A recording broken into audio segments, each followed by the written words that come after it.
Welcome to the February 11th edition of the Pixel Response. I'm your host, Nathan Rohr, and I'm joined by jokes. We don't do it that way here. Hey, Paul. What's going on? Hey, how's it going? I'm doing pretty good. We were just talking about how we don't care about the Grammys, but how we kind of care about the Grammys. So, yeah. Well, I care about cleavage. Okay. That is like the one driving force in my life. Wait, why was Katy Perry there? Like, did she... I don't know. I didn't even know she was there until there was like 5 people on Twitter just talking about her boobs. So I was like, oh, I gotta see this shit. Mm-hmm. Yeah. Oh, okay. So you weren't watching the broadcast or anything at any point. It was more just like that was happening and you were reading and watching, looking at photos about it. Right, exactly. Photos. I didn't watch the broadcast at all. Yeah, me neither. I did feel weirdly compelled to check out who won what for some reason after it was all over. Which reminded me of like how many categories they have is absurd all the time.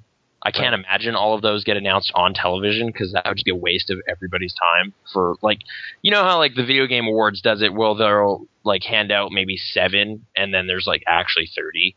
Yeah. They just bother with a bunch of them, which for me kind of sucks because I'm actually invested in that. So I imagine there's someone somewhere who's like, best contemporary Christian single. Why wasn't that on TV? Oh, but I'm just like, why is that a category? You know, like that shouldn't exist. Like for that and a number of other things, like best classical, all this stuff. It's just like, oh, I have no idea. I'm gonna go ahead and say award shows are just bullshit anyway. Like all of them. Yeah, that's definitely become more like I've been watching the Oscars specifically for like over a decade, but it's gradually become apparent that yeah, it's just a big game and it's more about who you know than any acting talent you have. Yeah, it is kind of a big sham. And the worst stuff will win because the right people produced it and blah, blah, blah, blah, blah. So, Skrillex, multi-Grammy winner. How do you feel, Paul? That's not seriously a thing, is it? Yeah, he got like 3 last night. This world is over. Yeah, you know, okay, actually, that's another thing. The amount of time that is encapsulated by a single Grammys award show makes no sense to me. Like, it's not like everything released between 2012, like January 1st and December 31st, 2012. Like, no, it is like anything that happened between like December 2011 and like yesterday could have been nominated. Right. Or something. Like, it's just weird. Like, there was a Drake album from 2011 that won Best Rap Album. Like, that Skrillex EP, which was kind of terrible. It's my least favorite one he's done.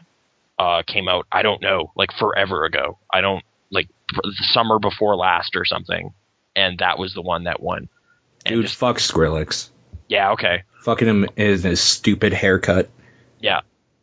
I don't know if he even still has it, but I haven't really seen him, but yeah. Yeah, Skrillex won multiple Grammys. Also Fun, which is that band that people talk about, you know, Fun. We're getting a question in the chat, who is Skrillex? So don't worry about it. Yeah, exactly. So the world is saved. Yeah, just don't worry about it. He worked on Far Cry 3 or something. I think it was which you finally played. I did play some of that. Which you finally tried. I wouldn't say you played it, but you tried some different aspects of it out. Yeah, I was messing around with it for a couple hours. I guess I think what I was saying about it being kind of like Just Cause 2. Yeah.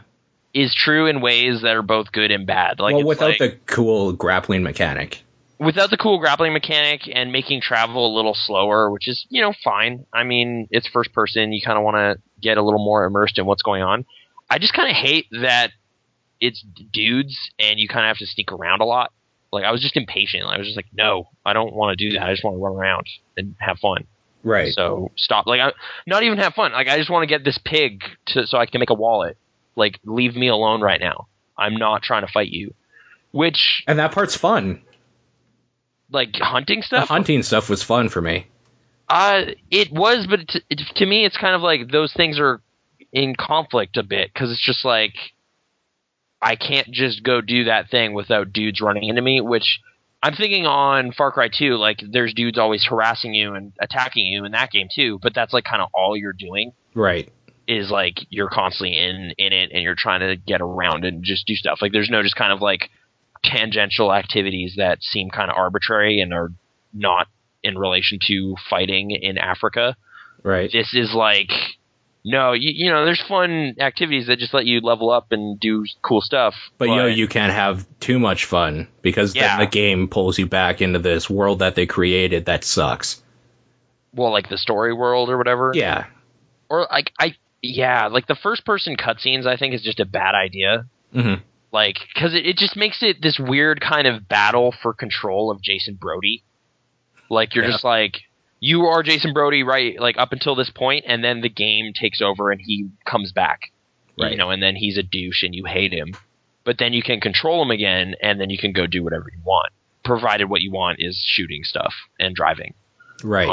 It immediately made me think, like, I wish there was just a mod or an option to just make this drive around this island and hunt stuff, like safari action or something. Like, you know, like turn off the dudes, turn off the story.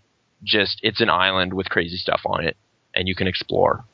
Mm-hmm. But at that point, I guess it's just like I want Miasmata or something, perhaps. So I still have to try that game out. Yeah, I don't even know if I'll like it, but from what I've heard, like I own it, but it won't run on this thing worth a damn. Like it's just terrible. Have you tried it at all then? Other than like stumbling around for like 2 seconds on my computer before really realizing it would just be gross. No. I've just seen video and heard conversations about it. Okay. So yeah, I'm curious, but I mean that could all go kind of weird too. Like there's definitely parts of that game that look really arbitrary. Like you can only carry 3 things because your hands, I don't know. Like it looks like it could run into weird kind of stuff. It's like, well, I walked all the way out here, like I want to load up on this thing. And it's just like, well, it can't because gameplay reasons or something. Right. But I don't know, just that it's like not a combat focused thing and it's like a survival like game where you can get lost seems like interesting things that could happen. So yeah, I don't know. And like, yeah, just watching like Brittany play for a little bit where she was just driving around and then as soon as dudes come up, it's just like that party's over. Mm-hmm. Like that kind of sucks. Cause yeah, even I was like just not hitting dudes, like just shooting past them and then dying.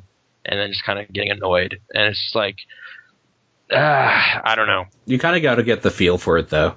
Yeah, like get used to what's going to happen. And I guess that's the thing. Like people are saying in this game, whether it's a problem or not, you can clear out dudes forever by clearing out an outpost or something. And then that's it. Like those dudes are gone. In that area, for sure, yeah. Right. So maybe it's more like you can have your fun hunting game after you've done that and beaten the game and cleared out the island, and then you can just enjoy the island. Right. But at that point, you've been on it for a long time, so I don't know, but... Like clearing off the first island, because there's actually 2 islands, the one you start off on, and then the, like, lockdown island with the final boss and his whole militia and all that sort of thing on the little island next to it. Oh, okay. So, like, after I was done doing the fun stuff, as you would put it, that's when I did the outposts, and like the whole main island is free now. Mm-hmm. And that's why I was a little annoyed, because it's like, oh, now I can have fun, but I did everything I was going to do. Right. So, I mean, I could do assassination missions, but why? Yeah. I guess you could clear off the island and then hand it to someone else, and then they'd have a fun island game. See, I was thinking about that too. But then they're not going to have the same experience because if I cleared off the island and I have the biggest wallet from shark skin, you don't have that experience of, well, not I have to go fight this giant shark with a bow and arrow because this dude already did it for me. Right. So someone needs to brute force their way through it without any equipment. Play the story missions. You could do the story missions and the stronghold stuff and leave all the other little stuff. Yeah. But if you're doing that, you're probably not having fun. No, you aren't, but you're doing it in service of someone else having fun later. Okay, so maybe I'll do that for you then. Thanks, buddy. I won't actually do that. Don't do that. I'm just saying, like, it's kind of weird. It's like there's an interesting game in there somewhere, but it's kind of got a lot of stuff piled on it that you have to deal with, and I don't know if I'm going to. But being on an island looks kind of nice. It's refreshing to see sunshine and beaches and stuff. And once you finally saw it and you were holding the controller, you wanted to like it more than you had been giving it credit for. Because you've been shitting on it for weeks and weeks now. Well, I've definitely kind of singled it out as like, this is video game problems right here. And Black Ops 2 is video game problems. Right, but like it's not alone. So it's kind of, I think it's more just like that was the franchise quote, I guess, the follow-up to a thing I liked with a name on it. Like, I mean, yeah, that's kind of a problematic way I was thinking about it, and I kind of recognized it was going to be problematic, but I just did it anyway. Right. Because, yeah, it is the sequel in a way to a game I thought did a lot of really bold, interesting things in terms of being a little more responsible about it. Or even just tried to do it. I'm going to say, like, there are tons of problems with that game, even in light of, like, a TED Talk I saw a few weeks ago that was talking about, like, just stories about Africa really put Africa in a weird light. Right. And I was like, oh, well, that Far Cry 2 is totally part of that problem. Like, I'm told there's actually a lot of Africa that isn't a war-torn hellhole, but we don't ever see that because no one cares. So, like, literature and movies and games now have all been kind of putting Africa in a certain light, and that's kind of unfair. And that Far Cry 2 is totally part of that same thing. This game plays it safe by just, it's an island somewhere and there's pirates and they're bad. So that's, its own thing. But then, yeah, just that there's like savage, machete stabbing thing that you just do and all this other stuff. It's just like, all right. But yeah, violent video games. It's like Borderlands 2 or Black Ops, which you played. Black Ops 2 is terrible. Okay. Like in light how so though? Like in light of the Africa stuff, it literally starts you just kind of in a war zone. And like, I don't know, I can't remember if it's even in Africa, but there are black people trying to kill you. But since you're the American, you got to kill everybody. And I think the context was because they're black. So I'm okay by saying that Black Ops 2 is racist. Right. It totally probably isn't. Right. But with like no context in the story or whatever, it literally just throws you in and you got to shoot that black dude over and over again. And it's kind of weird in that way. But then like there is a little bit more context and stuff. I don't know. The whole idea of Black Ops and like the CIA stuff is just kind of gross anyway, where they just send in like soldiers from different nationalities to do like these disgusting like violations of human rights because like it's all off the radar, right? That's why they're called Black Ops, because the government doesn't want to take responsibility for these people. So it's just kind of gross to begin with. But to make that like heroic somehow, like it's just, like I know in the first one it's like, yo, go kill Castro, and it's just like, why? Because America doesn't like socialism, like it's just like, I don't know. Like when we started talking about political stuff like that specifically, it's kind of like who is the lesser evil, and in those talks nobody ever really wins. So I'm not necessarily harping on that. Okay. The thing that I don't like about Black Ops 2 specifically in the storyline is that there's one big story beat where like just straight up one of the guys from the first game is like obviously dead. You know this from the very beginning and you're trying to figure out what happened sort of thing. And like somehow one of your dudes was involved in that. But I'm not going to go into any more spoiler territory than that. Okay. But like the way they try to make it like hit hard or like be emotional some way. Yeah. But the thing is, the point that something happens where you find out what happens, I was trying to do the opposite of what the game wanted me to do. And it wouldn't allow me to progress until I did the thing that was the big reveal. And that made it lose all emotion for me. It didn't take the time to try to manipulate me into thinking that I was doing the right thing. And then finding out like this had dire consequences. It was just like, no, you have to do this thing. You have to do it. And you recognize like, well, I don't want to do that. Yeah. No, I was like, I don't want to do that. I'd rather do this. And then I tried that and nothing would happen. It was kind of like in Far Cry 2 when you try shooting the lock off the stupid tower things. And then you realize you have to push a button because it's better to use your machete than a machine gun to open a lock. But Sorry, just in light of what you were saying, like it didn't even try to kind of convince you to do the thing. Like that sounds kind of like what Spec Ops: The Line with that one. It didn't try. No, exactly. And where Spec Ops: The Line did kind of succeed is that you were kind of succeed. I've heard anecdotes like Jeff Gerstmann specifically. He like panned ahead in that mission and saw what was going to happen and didn't want to do it. So he was kind of in a similar situation as you. Right, but still tried. I'm thinking like a higher percentage of players like me accidentally did the thing and then had to deal with it. Right. Whereas this is like very explicit. Do the thing. Well, no, I don't want to do that. Well, and the way you know that if a game did it properly is you think for a second and you're like, I want to replay that mission to see if I can do it the opposite way. Yeah. This is like, I did it the opposite way, and the game was like, no, fuck you, do it. Like, we didn't account for that. We didn't account for you to have a soul or to have a brain. No, not soul, because it was kind of a soulless part. Mm-hmm. But, like, I was just thinking, like, this is too, like, easy or too obvious. So I'm going to try something else. And then when that didn't pan out, it's like, no, dude, you got to do this. You have to do it. I think the character you're with at that point was like, do it! Like, yelling at you. Like, we're kind of talking around it. Is it just like you're killing a dude? Or what? I'm not saying specifically. It will ruin, if anybody cares about Black Ops 2, I'm not going to specifically say you do something that has a consequence. Oh, okay. I can tell you after, off air. Oh, okay. Yeah. I thought we didn't care about spoilers here, but whatever.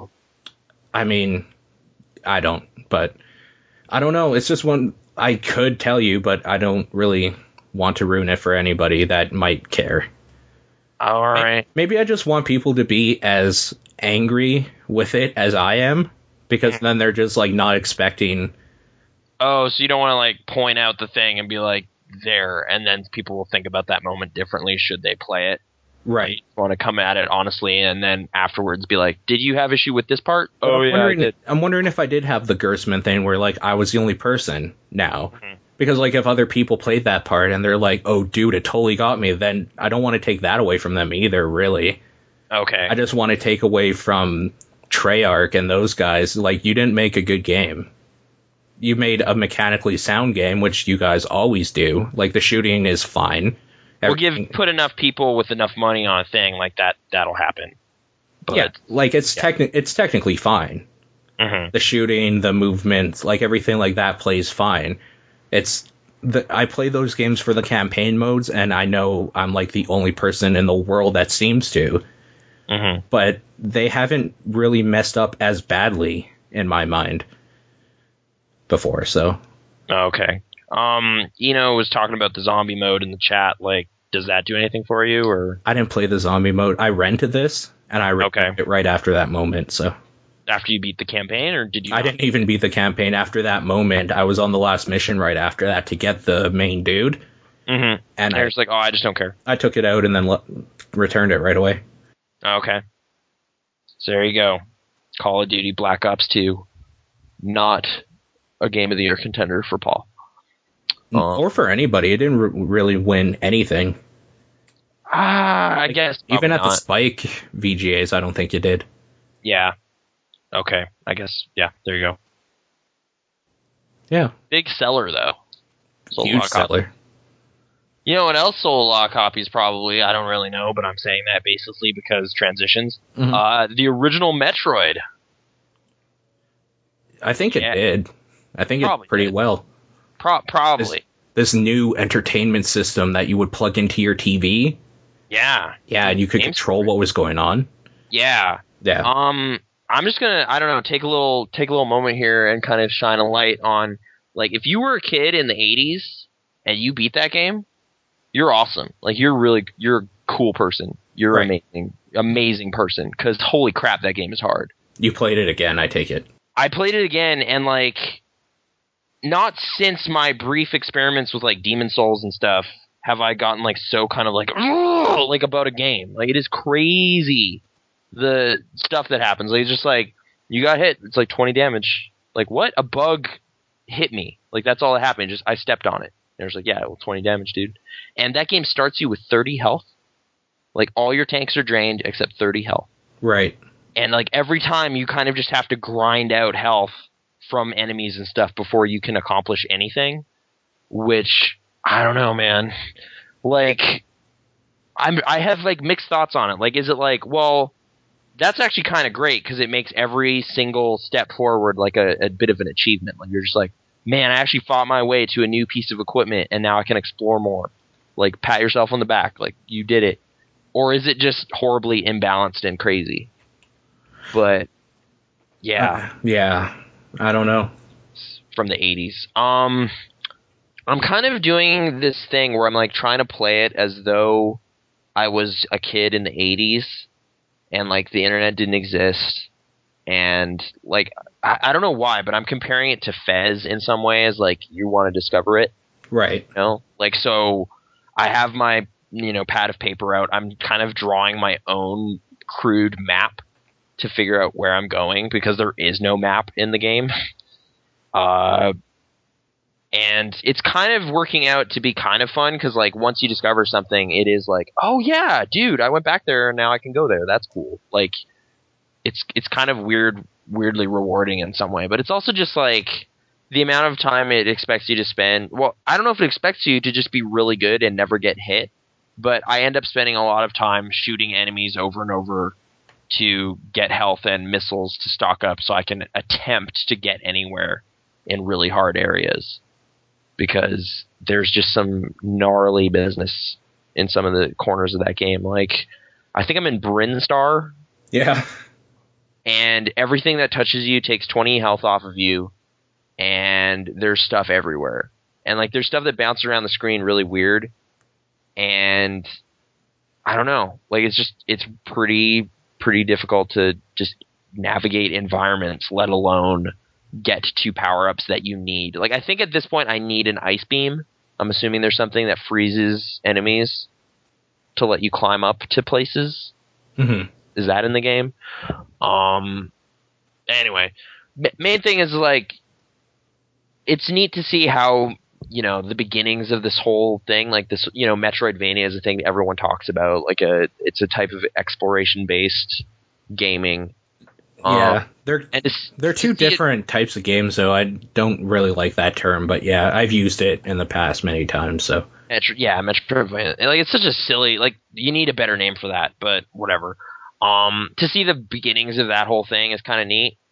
There's definitely some awkward kind of stuff here and there, like, or just the simple fact that it's the NES, or I don't know if it's because it's the NES or what, but like, dudes respawn if you just go off screen. Mm-hmm. It's just brutal. Like, it's just like you fought your way through this huge, giant corridor full of horrible things, got to the end only to realize you don't have the thing you need to get through there anyway. And then you're like, well, I have to backtrack. And you're just like, no, I'm not going to make it. Like, I have like 8 health. I'm going to die. And then you die. Right. And start over, like, either at an elevator or at the beginning. And it's just brutal. But I don't know. And as I was saying this kind of off mic, but I was playing the GBA Classic Series port of that game. Okay, yeah. Which if I recall, I think that would just ended up in my possession through EB Games. Like, it was like a thing that you couldn't trade in that someone left, maybe. Or like you traded it for something then pocketed it. It's okay, we're all friends here. I'm thinking another possibility might be someone traded in a DS game with it in it. Oh, okay. And it's like, oh, well, this is off the record, like, and, whatever. This game does not exist, effectively, so I'm going to take it. Right. Or something. That could have happened, conceivably. I'm not sure. Why wouldn't they take it? They might have just forgotten it was there. Or, like, why would the person EB scanning it? Oh, like, some stuff they don't. Like, there's some stuff that's just not in there. Why, like, though? Do you know? I don't know. Okay. Okay. Yeah. No, sorry. I thought that maybe as an employee they would have told you, but, I mean, I'm not expecting you to know why the higher-ups decided against some stuff. Yeah, some stuff they just don't have SKUs for, or, like, they're 0 value now. Weird. Okay. Like, it's just like, you cannot trade in this console anymore, essentially, or something. I wonder if they have Battletoads. Yeah. You got a few of those. I know at a video store I did. I'm not sure. I probably got 1 or 2 at games. I can't believe that was a thing. It's still kind of a thing. I don't know if people still do it, but like that thread archive or whatever definitely pops up all the time. It's like, remember this? This is great. And then it gets like a bunch of upvotes on Reddit. It's just a screen cap of 4chan getting upvotes. It's weird. But yeah, that happens. Yeah. With Reddit now, there's other stuff probably, so. Yeah. I kind of want to work in retail just to hear those calls. Would you suggest I get a job at EB Games? No. Okay. Remember, I'm unemployed. Right. I think it would probably just make you kind of... they don't treat you well. That's the thing. Dude, like, at least no job I've had really treated me well. Right, but, it's kind of a weird thing, because, there are a bunch of people there that, are genuinely excited about games and want to be there. Right. But the company doesn't care. The company treats games like any, girders or like something. Any commodity. Yeah, they treat it like garbage. They don't actually care about video games. They care about money. So if you're just kind of there was a staff meeting where I kind of successfully deconstructed any reason anyone would ever want to put a disc guarantee on anything. Yeah. And it was just kind of oh, well, we still need to do it. Yeah, no, you have to upsell it, and you're fucking fired if I hear that you don't try. Right, it was just like how the guys at Best Buy are always like, do you want batteries? Mm-hmm. We have batteries right here. And you're like, no. They're like, take some fucking batteries. It's like, no, I don't want them. Yeah, exactly. Oh, yeah. Yeah. I'm trying, okay, they would tell us to put them on PC games, which is just a scam. You can't put a guarantee on a PC game. It makes no sense. Right, it's fucking stupid. We can't accept it back no matter what. We're essentially just do you want to give us $3 that you don't have to? No. So you were panhandling. Basically, but I don't get that money. Right. I get a better percentage of that turnover on a thing, which in a weird way doesn't really matter anyway. Because, I don't know. They don't seem to really fire you. They just lower your hours to the point where you eventually quit.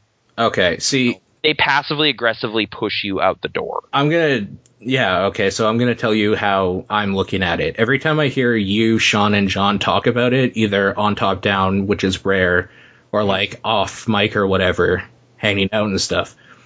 John has gotten a couple hundred games working there for $1. Yeah. That's all I care about? Oh, right now? I don't care about being treated great or anything. I'm okay, I got a few months. I should probably make some cash to live before I go back to school. Right. So why not get a whole bunch of games and get yelled at by people for a little bit and make a paycheck? I guess it's pretty simplistic retail stuff. Yeah, in the chat it's being compared to Blockbuster. Fair enough, but in a way, that's all I expected out of Blockbuster. It was just I want a place with product I like that I can just be a retail person at. And I guess in some way it is that. You will be hassled a lot for turnover rates and stuff like that on junk like that. Are you able to give the inside scoop? Nathan Rohr tells all about EB Games and GameStop. EB Games is to 2-3 years ago, which I'm assuming is somewhat similar. They do the recycled games thing now. Yeah. To kind of make that look... Because they're earth-friendly. They're green. Yeah, they're green. They actually have green labels on them, which is... I know. It's kind of... It's such a scam. It's such a scam, but it's kind of all right, I see what... Yeah, all right.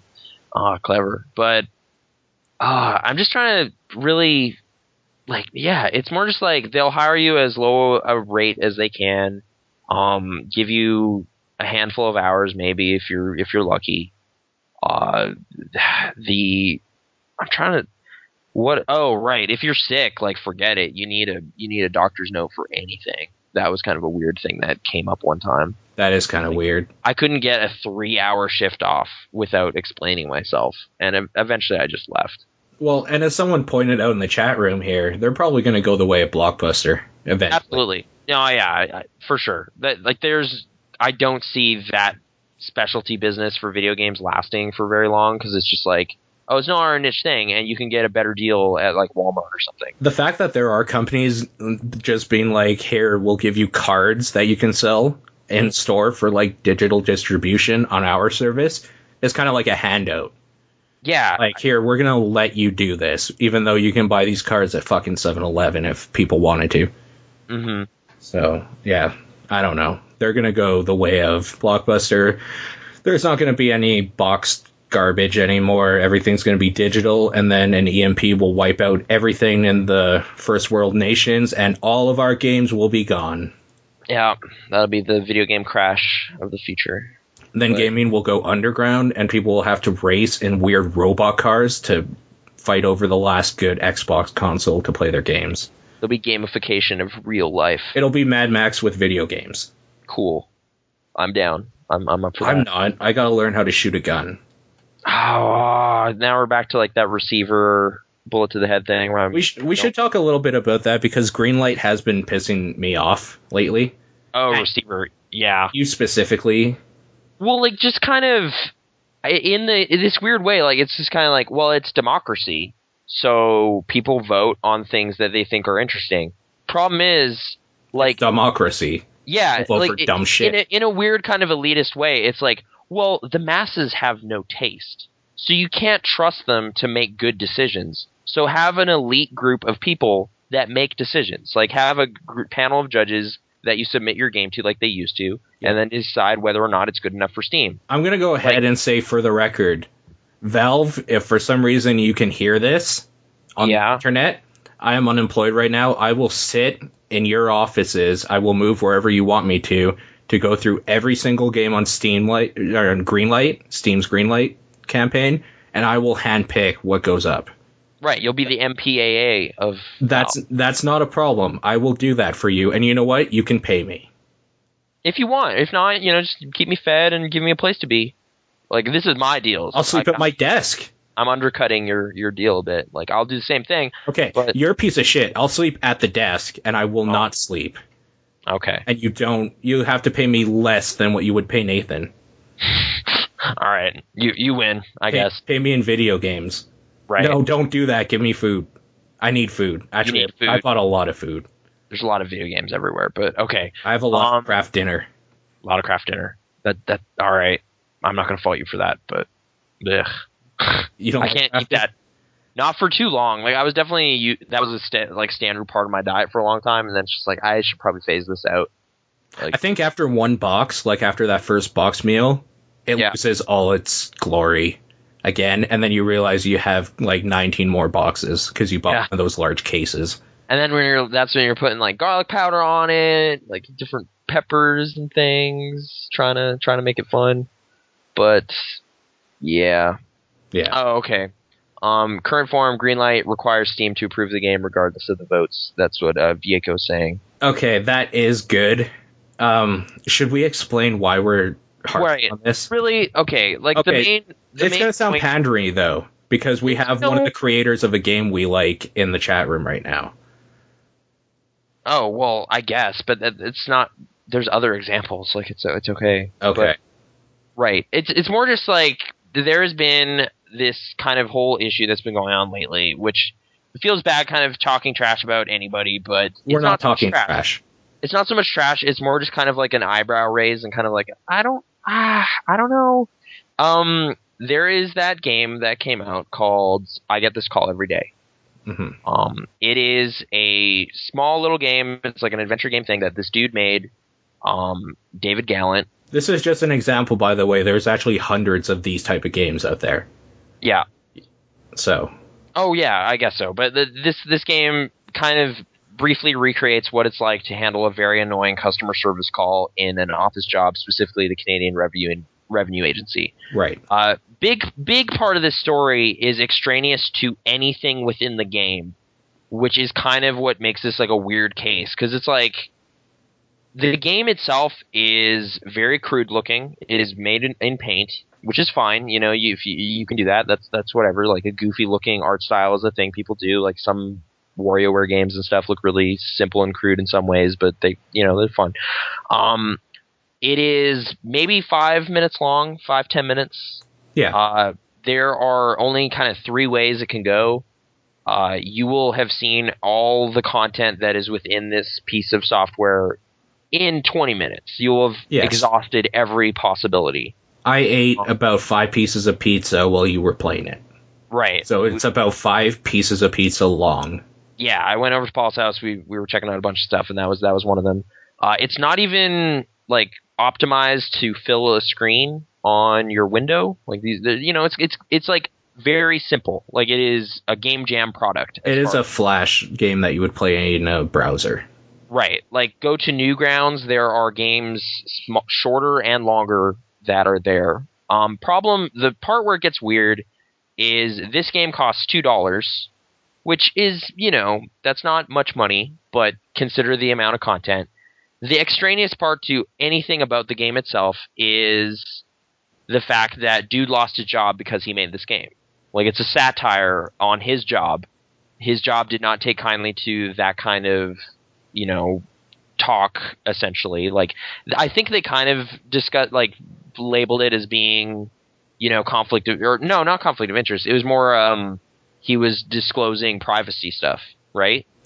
I don't think it was even that, because it wasn't like an actual call. I think it's one of these things that, like, if I work at McDonald's and I make a game where a McDonald's like boss is like yelling at me and then like maybe sexually molesting a customer or something, McDonald's looks like they're in a bad light. Right. So they're like, no. Nothing that happens in this game is that. Like, no, but what I'm saying is it was a conflict of their interests. Right. Like, the company looks bad as a result of this. And the Canadian Revenue Agency cannot have anything attached to its name that's like this, as Vieco points out. Right. So, that's the big thing, is dude got fired for making his game. That looks, that's like a really kind of public interest, like, sad thing for the gaming community. So everyone's kind of been rallying around this dude in some way. Not everyone, but thousands of people have been buying this guy's game as kind of an active support. Right. To help him out and kind of help him through this and kind of encourage him to be like, no, dude, you should continue trying to do creative stuff like making games. Go ahead, do that. I was actually listening to our previous episode. I basically said that. Like, that was a positive thing. Like, it sounded like a good story at the time. This was a week ago. Part where I start getting a little less kind of like into this whole thing is he is currently managing a pretty successful Greenlight campaign. Yes. And, like, I don't know. It's just like the way that question is phrased is like, would you buy this if it was on Steam? I don't see how you can say anything other than no. Right. If you're going to be honest. Like, it's like, this is not enough content to warrant placement on Steam. Like, right. It just isn't. It's just not. And he's been getting really defensive and kind of like posting comments like what I just said on his Twitter feed, saying like, oh, this guy says it's not good. Isn't he silly? Like, what a mean guy kind of thing. It is, in his defense, he created it. It is like a baby to him. Yeah. You can't fault someone for sticking up for their product. Well, okay, but like, it would be like me getting hyper defensive about what you said about Cupid Crusade. Yeah, I was doing that in jest just to bug you. Right, but I mean, if some like even me as like a pseudo game reviewing person who like thinks critically about video games, like if someone was selling exactly Cupid Crusade for money, I'd just be like, what are you doing? Right. Like, it's not done. You have to finish this. This isn't even like you can fly outside the boundaries of it. Like, why are all 4 players on screen no matter what? Like, there's so many problems. They're just apparent. And like for this game, the problem is like there's not enough content. There is no art assets really to like look at and keep you distracted from the fact that there's no content. Like, there's just not enough game. There's not enough game. So that's a totally valid thing to say. And like, it's showing up kind of just like pirated or whatever, like on Flash portals or something. So you can just play it, and he's getting upset about that. But I don't blame him for that. If he didn't give the permission to use it, that's right. A whole different thing. Like, I mean, it like if you're looking at it as kind of like just this is. Can I just like say what you told me on Twitter? Yeah. Is that okay? Yeah. Sure. Okay. So you sent me a message directly. I'm not going to read the whole thing, but you said something along the lines of the thought that Cart Life, Real Texas, and Crunch aren't on Steam, but this has a serious shot because of those like other reasons is absolutely insane. Yeah. Yeah. Like there's a growing list of like really well thought out passion projects that are in existence that aren't having any kind of real serious shot of being on Steam. And then like this, because it's kind of riding this wave of goodwill on this kind of sympathy thing, like this kind of Like, oh, well, I'll just help him out. I'll just give him a couple bucks. Like, that's kind of why you bought it, right? Like, it's just kind of a show of support kind of thing. Like, here you go, I wanted to see what it is, and, like, okay, so it's actually gated, too. You can't play it without paying. Unless you go to one of these, like, hacked portals or whatever. Yeah. Playing. Yeah. And I don't want to do that for indies. That's really gross. Yeah. Like, and I figured $2, like, whatever. Like, if he was a dude on the street and I had $2, I'd probably give it to him anyway. And this way I'm getting at least something, so whatever. So, yeah, I bought it that way. I'm a little more upset about Receiver, because $5 for that is, like, double. And it's bad. Well, I guess in a similar way, I did kind of post a general tweet about this weird trend that seems to be happening of, like, don't sell Game Jam games for money. Like, don't do that. Unless it's unless your Game Jam game is like a prototype, and then that $5 will get me access to the final product as well. Right. Like, don't just be like, all right, we spent a week or 2 days on this, we're done. That's it. Like, it's just like, oh, I said it last week. Like, you've only just begun your project. Like, don't think you're done. And yeah, like, Receiver, like, it does do an interesting kind of subversion of gunplay conventions, but that's all it does. Right. So, like, I do in a similar way feel kind of like $5. Like, I feel like I was off. I could have bought, like, a finished indie game. I could have bought a meal at McDonald's. You could have got a meal at McDonald's. You took a meal out of an unemployed person's mouth for your shitty little fucking gun game. How do you guys feel about that? You pieces of shit. Okay. It's a little more harsh. Okay. Maybe you should make more of a game before you try to sell it? Does that sound better? I guess so. Okay. We'll go with that one then. Like, it just kind of weirdly, like, just puts that whole team in kind of this weird light. Well, it's just like, well, someone's going to do this better. Like, if someone takes this gunplay idea and then, like, goes and does something interesting with it, cool, I guess. But, like, I don't know. It's not over. Like, this is not whatever. I'm just, like, imagining some weird scenario where they get uppity and defensive about it. It's like, they stole their idea. It's like, you stole your idea from guns. So yeah, I guess it's just guns. Like, and then you put crappy robots in it and, like, tapes. It would be different. It's like they stole our code. Then it's like, okay, that's kind of gross. Right, but don't steal that code. As far as I can tell, it's kind of bad. Yeah, so, don't steal that code because it doesn't load on good computers. Yeah. Like, whatever. That game's just really weird because it takes a lot to run it, and it's very basic. Yeah, like, it's just like, there's nothing to this game. Why is it running so bad? But whatever. Yeah. I just hope this doesn't become a trend where, like, the indie game community kind of starts just, like, putting out really simple crap and expecting money and support because it's indie. That's no. It still needs to be good. Don't expect more. No sympathy. Yeah, this kind of weird sympathy that's starting to happen with, like, something like, as far as I know, like, David Gallant's, like, actually a, like, pretty talented guy or something, or he has a lot of good ideas or something, but I think it's already gotten past a point where I'm comfortable with it. Like, it's like, he's got a couple $1,000s out of this already. Like, don't give him this bigger platform. Like, it doesn't warrant that, Like, right. Steam is such a different thing. Like, honestly, I can't even imagine it doing well on Steam. Right. Like, even if it makes it, like, and then it pops up on someone's thing, it's like, why would I buy this? There's like, very few indie games that even do well on Steam. Right, like, without the story of, this is the game that the dude got fired to, like, for making it. Like, without that context, no one would buy this game. Right. Like, on its face, it has nothing. Like, it's not appealing to look at. It's not, like, really that interesting to play. Like, some people are saying, like, it does capture a certain kind of stressful work situation fine, but that's not enough. Like, that's not, I don't know.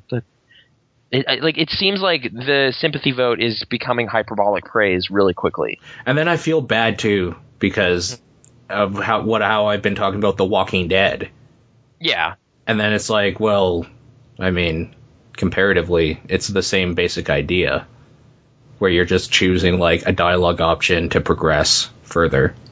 But The Walking Dead is, like, in that respect, really well done. Well, right. Like, they make up for it with content and some attention to art design. Like for one of these, it's much more interesting. And like that you're paying, well, whatever. It's still a fraction of what it costs to play The Walking Dead. But the price isn't the issue here at all. Yeah, it's more just any money for this. I don't know. Or the reasons behind it. See, when you were talking about it, it seemed like more the reason, like, well, like, we kind of personally know some guys that have made something much more impressive. Right. Or, like, we've played much more impressive things that one dude did. Mm-hmm. And, like, those don't have nearly the shot that this does. So, like, you can't really be mad at him about that, though. No, I know. That's, like, it's the democracy thing. Like, it's just, like, you know, he told the right story to get attention, and now he is benefiting from it. And it's just kind of weird. Like, it's just kind of like hard work and putting a lot of time and thought and consideration to it isn't really being rewarded. Yeah. This kind of extra story is being taken into consideration in a way that's just kind of weird. Like, it's gotten a lot of news, too. It's, like, bouncing all around. Like, a lot of people are putting that story up and talking about it. It's just like it was on television, like, talking about this story. Like, right. I saw news clips and stuff. Like, it's kind of, like, you can't even fault him as just for being a shrewd businessman. Like, you are taking your 15 minutes and maximizing your time. Right. Good job in a way, but it's still just kind of like, I don't know. I don't hold any ill will towards him for what he's doing. Yeah.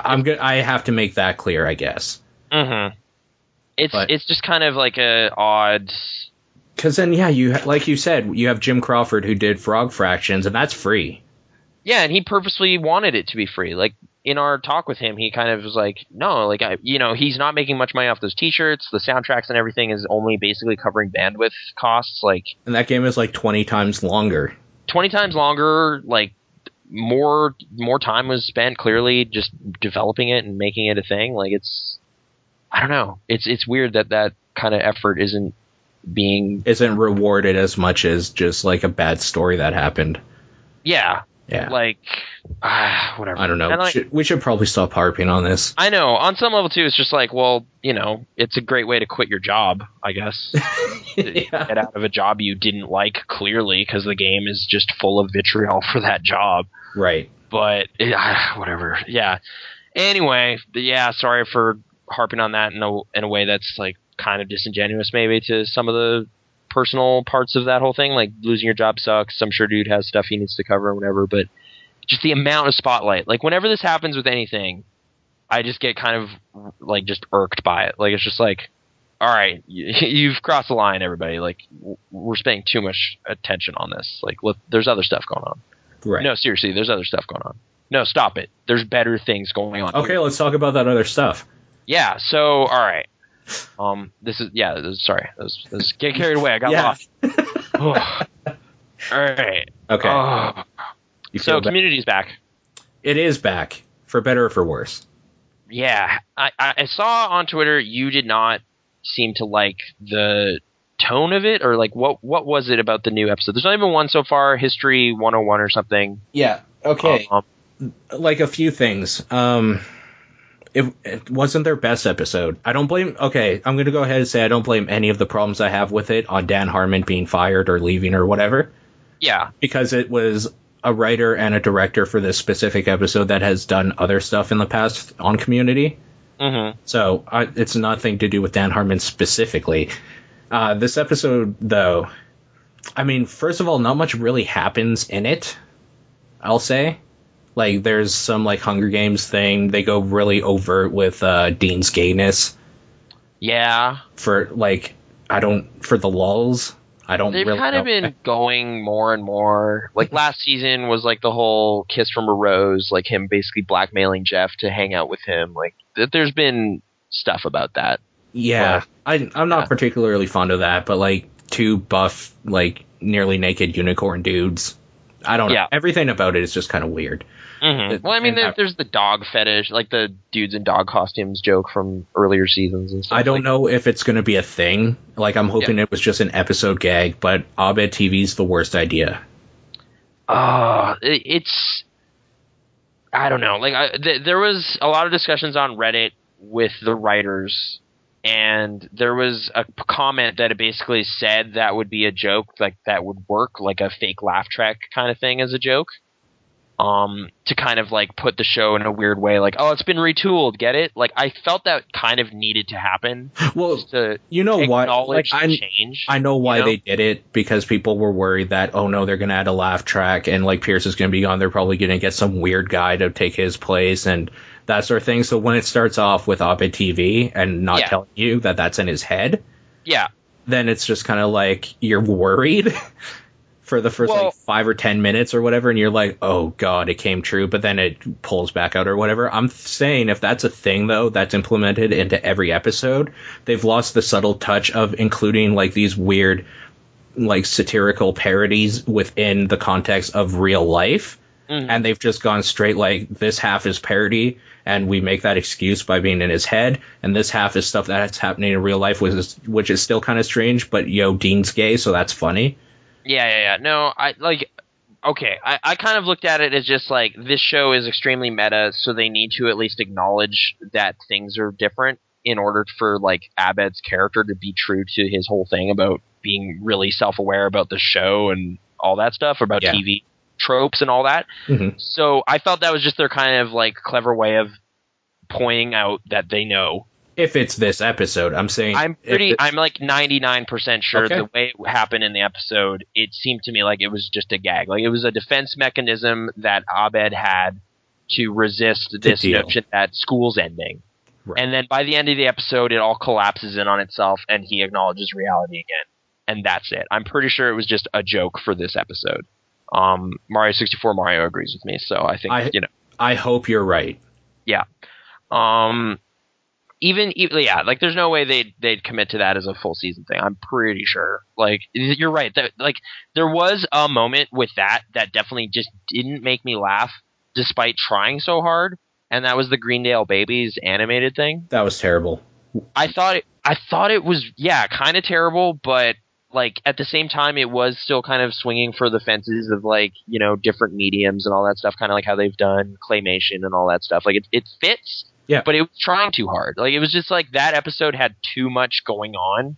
Like, it was like, this show's all about zany, and they just kind of threw all their zany ideas into the thing, and they eventually ended up with like one too many, and kind of spoiled this. Too many cooks spoiled the stew kind of thing. Like, it just had that tone. Like, I didn't hate it. Like, it wasn't like, it could have been so much worse.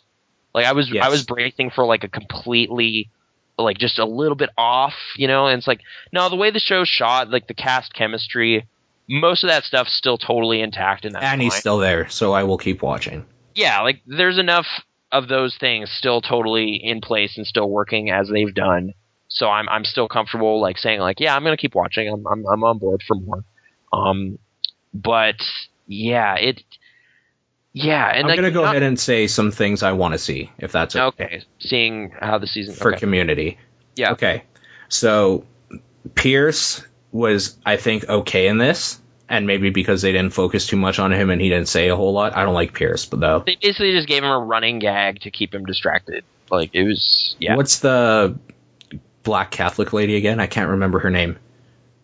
The actress is Yvette Nicole Brown or something. Yeah, but her name in the thing. I'm referring to them by their character names. Yeah. You can't remember either. Shirley. Yeah, okay. Shirley needs to either graduate early or die. Where does but between me and my friend Ryan, like, Shirley is definitely low on our list of favorite characters. Where did this come from for you, though? Have you always kind of had issues with her? I've always kind of had issues with her, and even though people might think it's not because of the religion thing. It's just because she's like the overbearing mother figure thing that just doesn't fit in the chemistry with everyone else. Even Pierce fits better. Yeah. I don't know. She always seemed like the one-off that they just needed to include, like, some Christian, like, sassy black lady or something, and that was her. Okay. I'm not a huge fan of her character at all. Okay, so they need to get rid of her some way. I don't care if you want to do it, like, really weird and kill her like they did Starburns, kind of. Well, he's still alive. I know, but you know what I mean.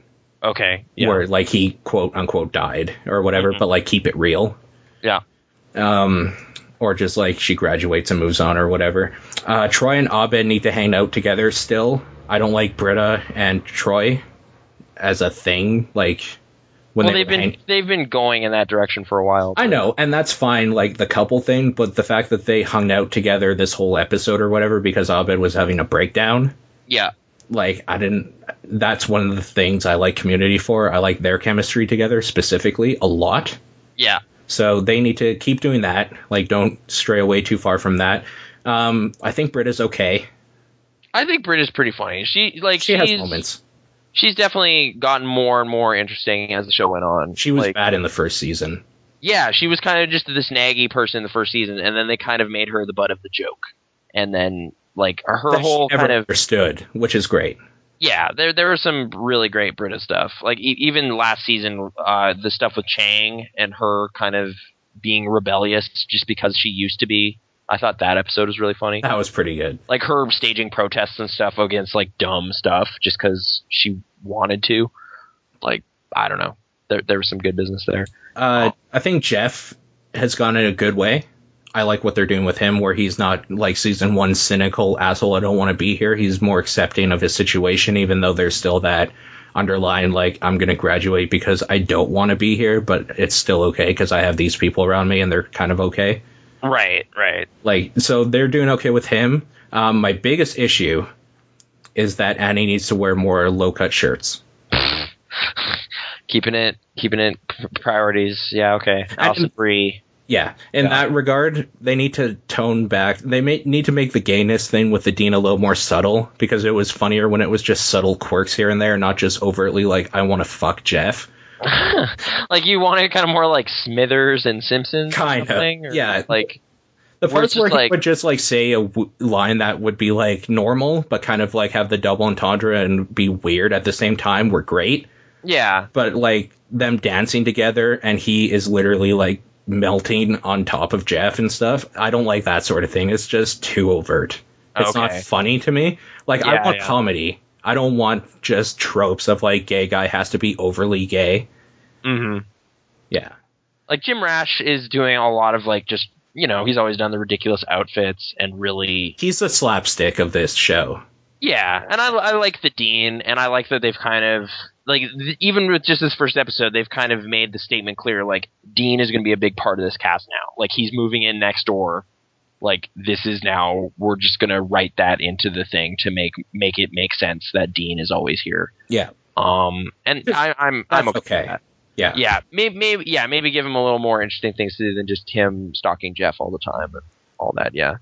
I never find it interesting when gay characters, big thing is they're gay. It's right. It's like the over people in real life. Like, I've never met a gay person that their whole identity was that they love penis.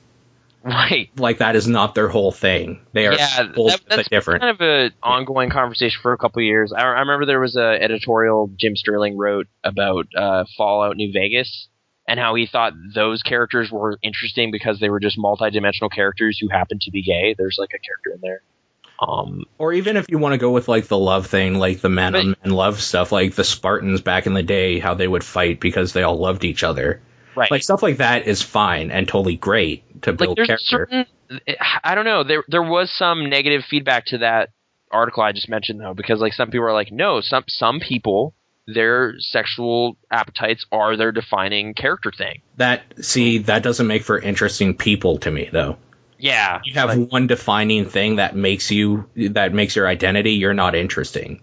I guess, yeah. Like, multidimensional is generally more interesting than a single thing. So that's why the guys that are always like, I'm gonna go to the club, I'm gonna fuck this chick, fuck that chick, and they're overt in their, like, heterosexuality are douchebags. It's the same reason. Right. It's just as boring. One note. Yeah. So, yeah, I don't know. It's a lot of speculation based on one episode. Like, I think generally I am a bit relieved because it definitely could have gone all the way off the rails, and it seems like they're keeping it together for the most part. There was a pretty shrill New York Times article that was kind of criticizing the first two episodes a bunch. And I don't know, like, I definitely didn't see, like, this, oh my gosh, Community's on fire, like, based on this first one. I didn't see that either. There was one point he brought up that apparently happens in the second episode did make me a little kind of bummed out. Apparently there is a what is their fake Doctor Who called? Inspector Spacetime. There's a convention in the next episode. That sounds great. That sounds like a great thing to throw. That sounds great. Problem is, at some point in the episode, apparently Britta says, "Oh, weird, this show's been on for like 40 years." She introduced Abed to that show, and she knows that. Huh. Like, it's a continuity problem. Right. You know, like, that's definitely a thing that could be a direct result of not having that showrunner with, like, the whole vision in mind there anymore. Right. You know? So, like, that's just a thing you need to, like, you just need to kind of be like, writers, pay attention to this. Continuity is really important in this show. You know, like, which is weird for, like, a scripted comedy or whatever, like a half-hour NBC show. It still has the same writers, though. It just doesn't have the main dude overlooking everything. Part. There's a handful that have also left to go on to do some things, but, you know, a bunch of them are still there. It was a super minor thing. Like, even that, like, that's not going to ruin the episode for me. There's definitely been a few kind of awkward forgetting a specific detail things that have happened in the show before. So it's not like unprecedented or whatever. I can't think of a good example right now, but I swear there's one or two things. Right. Like, just like, you know, a character says something about a specific character and then later it's just kind of like, or like, you know, first season stuff, a lot of that stuff's kind of gone away. Like Troy's sports persona, like, doesn't happen anymore. Like, he's a high school, like, football star. It's just like, who cares? No one talks about that. Which could just be like them becoming more interesting characters in general, but whatever. I'm curious how they're going to deal with, like, Pierce leaving, because Chevy Chase has kind of hated this whole thing for a while. So that's going to take place. How do you feel about Fred Willard? He was mentioned in the chat earlier. Fred Willard? Yeah. He's okay. I kind of just like Fred Willard as goofy old guy who's in stuff. Yeah. But, yeah, I don't know. I don't need him as, like, a mainstay cast member. I always find it weird when TV personalities go onto other shows. Okay. A big thing I was watching. Okay, so I was rewatching some Full House lately, and you know, I can't remember her name, Doris something, I think. The main mom of Ray from Everybody Loves Raymond. Oh, okay. She's the grandmother in Full House. Okay. So just, I don't know, there's a weird contamination that happens because seeing Fred Willard in Community, and then the next show I watched that was on my PVR was the latest Modern Family, and he's one of the characters' dads, so he's like a grandpa in that too. He's in Modern Family now? Yeah. Oh, weird. Okay. He's Phil's dad. Weird. I know. That's perfect, but okay. I know, like, it works fine and stuff, but right. There's just this weird contamination that happens, like when you get incestuous with all the TV like personalities. The reality of both shows, kind of. Yeah, exactly. It's like, well, no, that's just Fred Willard. That is, in a way, the only reason why I didn't really mind all the people they got for Community in the first place. Right. Because, like... you're just reminding me of Joel McHale and stuff. Like, he's in stuff now, but when it started off and stuff, he was like, everything he's in now, he's Jeff to me. Yeah. You know what I mean? He's been in other stuff, but he was never like the agent dude from The Informant. Right. When he started Community, like, they weren't big enough roles for me to really care. And like Alison Brie, obviously she's done some other stuff, but she is Annie. Okay. Yeah. And what's his name? I always call him Childish Gambino. Donald Glover. Oh, Donald Glover. Like, he's always been a writer and in the, like, just kind of around doing those sort of things. But he is Troy. So, like, anything later, now he's just that dude Troy that was in that Moot show. You know what I mean? Where, like, the whole cast, even Chevy Chase, like, I know this guy from everything or whatever, but he hasn't been in a whole bunch of TV shows, so he's Pierce in this world, and I'm okay with that. Mm-hmm. Like, old Chevy Chase is Pierce. I'm okay separating old and young or whatever. But then when you get Willard in there, it's like, oh, this dude's been in, like, everything. So. Right. Yeah. But he only exists in an imagination zone anyway. So in a way, yeah, in that way, it's fine because, like, they could play with that too, where it's like, well, since Abed watches so many shows, of course he would choose him because he's in everything. So it doesn't really break, but that's the one reason why I don't care for him if they bring him in. Yeah, I'm just wondering if they're going to feel the need to, like, replace that character. Like, we need an older guy. I think they'll kick him out or something will happen. Leonard is in the study group now. Get more Leonard jokes. No, that would be really bad. He reviewed those pizzas, though. I know, Leonard's great as a secondary. Yeah. It was like, we're going to investigate that. Yeah, I don't know. I'm not sure what they'll do. But I'm not even sure if it'll actually make it past this season. I mean, it debuted okay. It was its best ratings in a while. Well, because everybody wanted to see what they did. Right. It's the same reason why when Charlie was kicked off of 2.5 Men, when they came back without him, that was like the highest rated one they ever did, because everybody wanted to see what happened, like with how they were going to do it. So I think that's why people watched this. Right. So hopefully they can keep that steam going or whatever. I don't know. Could have been worse. This kind of thing. I don't remember laughing that often. I don't think I laughed at all in it. There's maybe a gag or two. I did like one of the Abed TV things I liked the first time was them having promos for fake shows in it. You know, like the Sword Chefs or whatever comes up on screen. Oh, yeah. I thought that was funny. The second time they did it, I was like, all right, you did one too many times. Yeah.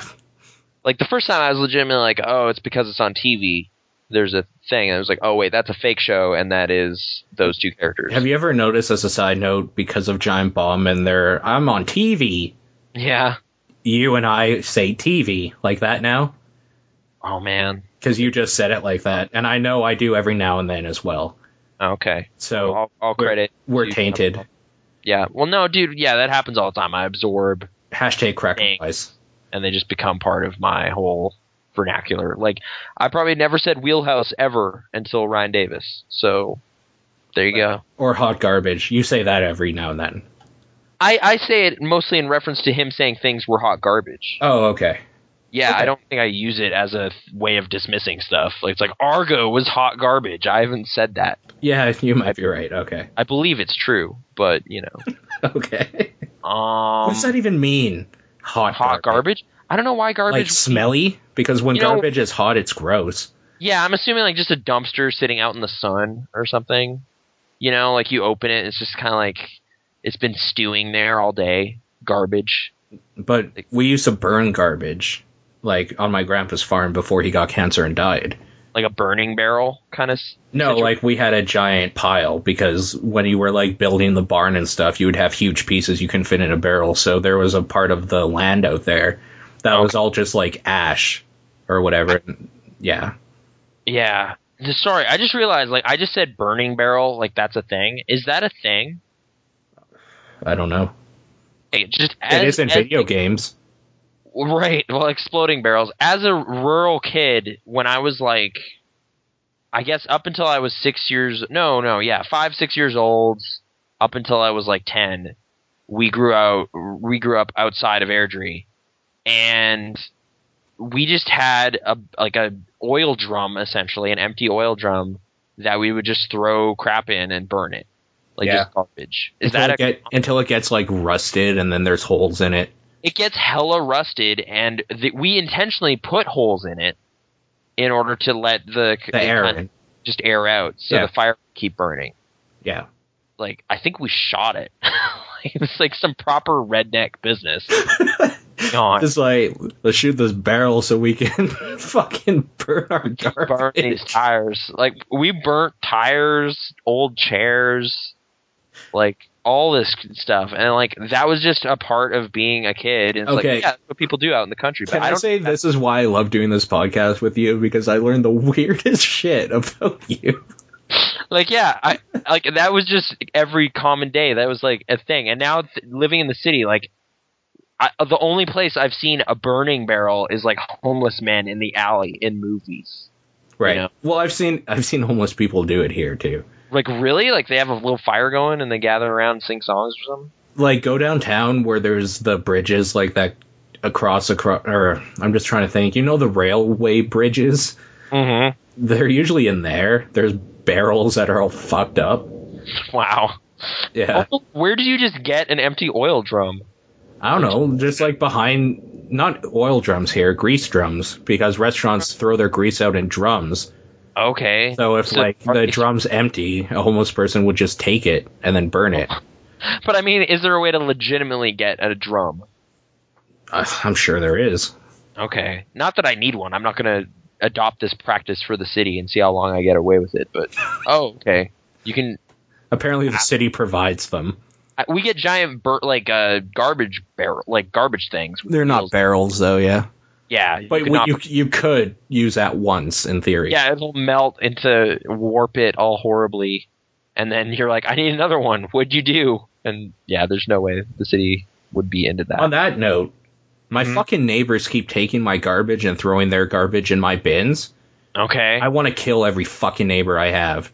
All right, you're not going to like this next story. I kind of view all of those as public bins because they're not public bins. That's fucking bullshit because I fill those fuckers up every week. Right, but okay, put yourself in this scenario. Okay. You're walking down the street. You just went to Wendy's, right? You're drinking your soda. You know what? If one person's going to throw away one garbage thing and their soda or even their bag that had like 20 burgers in it because they're like disgusting or something, that's fine. I'm talking about people that are throwing out 2 or 3 full trash bags and filling up my whole fucking thing. All right, yeah, that's taking advantage. That's not what I'm more saying. Like you're on a walk, you're well out of your neighborhood, you just duck in an alley and throw it in a garbage bin as opposed to like on the street. I'm totally okay with that. You know what? If someone's walking by and they want to use my garbage for that and there's room, I implore you to, because I will be pissed off if I go in my back area there and see just garbage everywhere. Just use my bin. That's fine. When you're throwing away your whole house's contents of garbage, that's fucking bullshit because you have your own barrel. Oh, okay. You're saying like people are going way past their allotted garbage. They're filling those fuckers. Right. And I have my own thing. Instead of just being like, wow, we're pigs, we need to deal with this, they're just using your bin to and for the longest time somebody just straight up took mine, so I had to order another one from the city, and then I wrote in big letters on it, Unit A. Right. Yeah, we do have our address written on ours, I believe, but yeah, I didn't have my address written on my first one. So I mean, my bad, I guess, but dude, fuck you. If it's not yours, don't fucking take it. Yeah.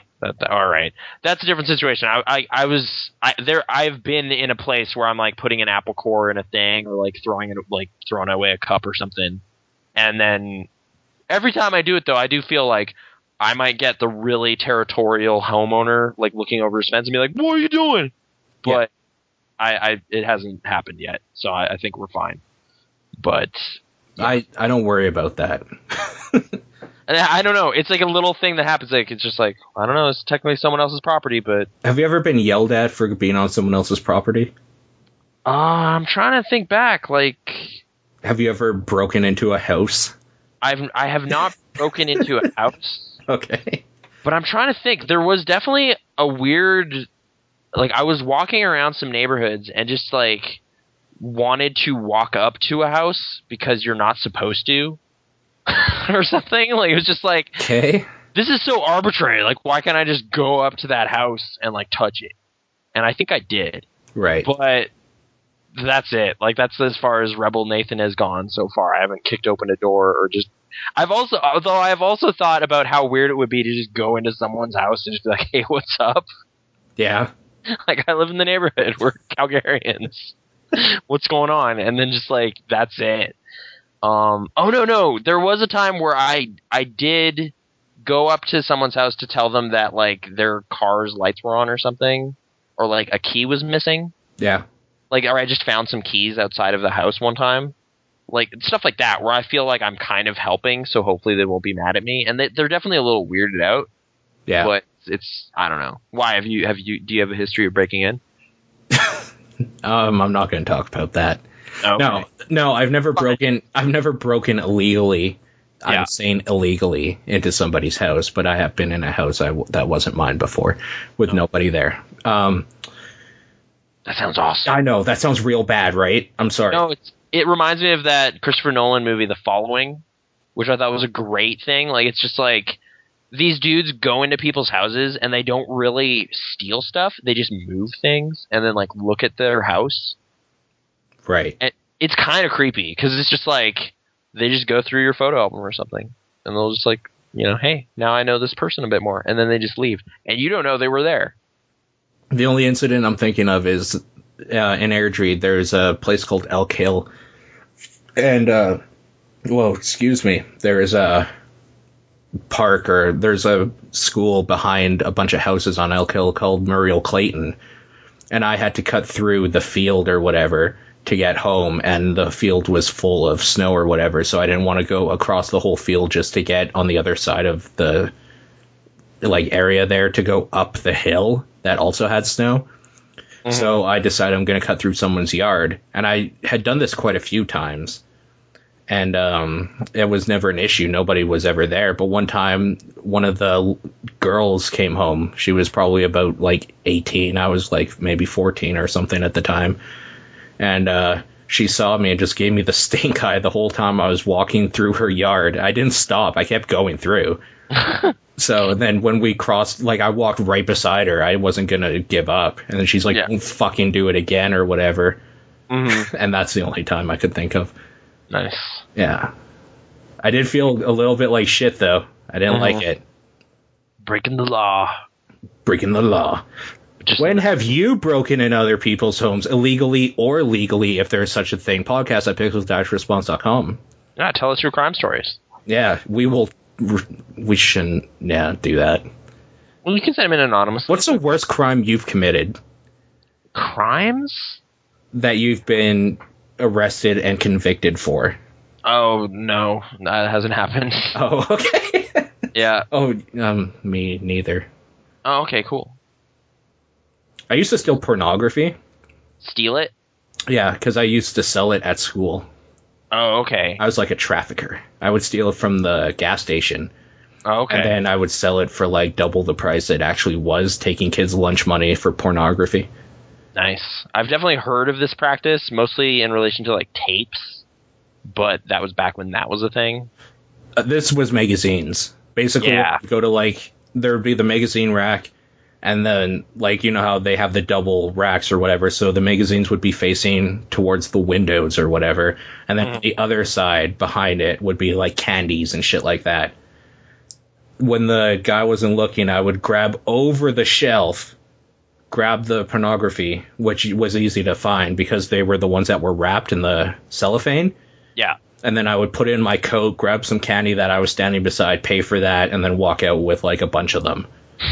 All right. And I got arrested for doing that, and then I committed perjury by lying to a cop and made him drive around the city looking for my house because I didn't fess up to where my house was, hoping to stall out time so my parents wouldn't be home when I finally did tell them, and then they were, and then I got community service and got stuck with a record that would be wiped on my 18th birthday, which it was. I was at the time.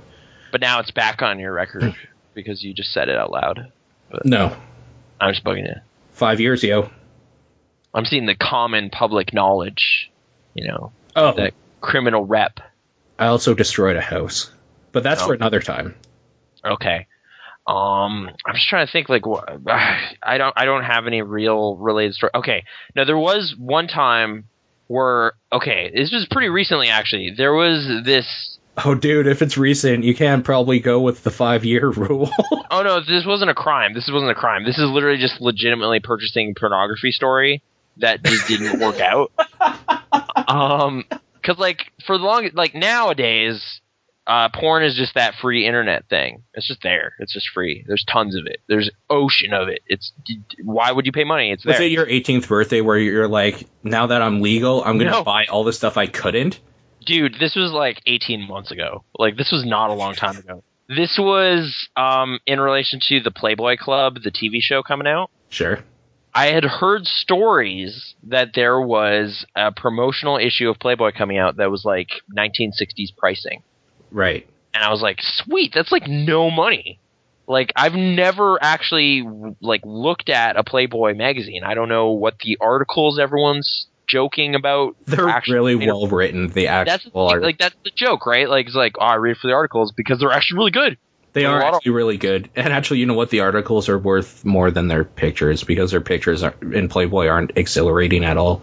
Yeah, I was just kind of this is a public cultural thing. Is Playboy? I want to check this out.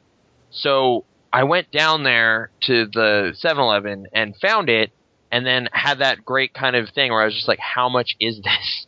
Right. $30, no thank you, and then put it back. Okay. But yeah. Was this before or after Britney? Before, but... Okay, so there's other extraneous reasons why you were looking at pornography, maybe. No, whatever. It's a sexual outlet. Like, it's, you know... Yeah. It's like 70% of the internet or something. Like, you can't get away from it. It's everywhere. On the other, there is a reason why it's $30 though. Have you ever seen like one of those like $5 porno mags? No. They're disgusting. They're absolutely gross. Okay, I think it was 13. I don't think it was 30. I know. But, yeah. Yeah, it was. It's probably closer to. It gets closer to 20 when you get like the special editions. Okay. Where I was just like, what? That's like twice as much Nintendo Power. What? No. Magazines. But, okay, so you're saying the lower, like, you get what you pay for cost and all that. Yeah, like, if it's not Playboy or Hustler or something with, like, an actual name, it gets grosser and grosser as it goes down. Great. I haven't really seen magazines. Like, it seems like such an antiquated thing now. Like, it's like, who's still getting magazines? Right. It's the future, but I guess, okay, speaking about shady stuff on the internet, mm-hmm. The Pirate Bay documentary came out. Yeah, the Pirate Bay Away from Keyboard. Yeah, or TPB AFK for those that like shorthand. I guess it debuted at the Berlin Film Festival, which is kind of great because I'm in a film festival class right now. We've been talking about Berlin and all that. Yeah. They've been kind of very free and open with it. Like they basically unlocked it on YouTube to show it like day one, so it's just up there in its entirety. I watched it today on YouTube. I watched it yesterday. It was a Kickstarter project and everything. How do you feel about it?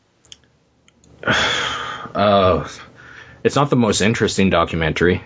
Yeah. It's kind of boring, which is too bad because it's kind of a great topic. Mm-hmm. But yeah, as I was watching it, I was just kind of like, well, I kind of like that this isn't all super slicked up like kind of some documentaries are, you know, where it's like, well, this is, you know, clearly has a budget. This isn't real. Like, this is just its own kind of slicked up propaganda or something. Like, this is more down there with cameras talking to dudes.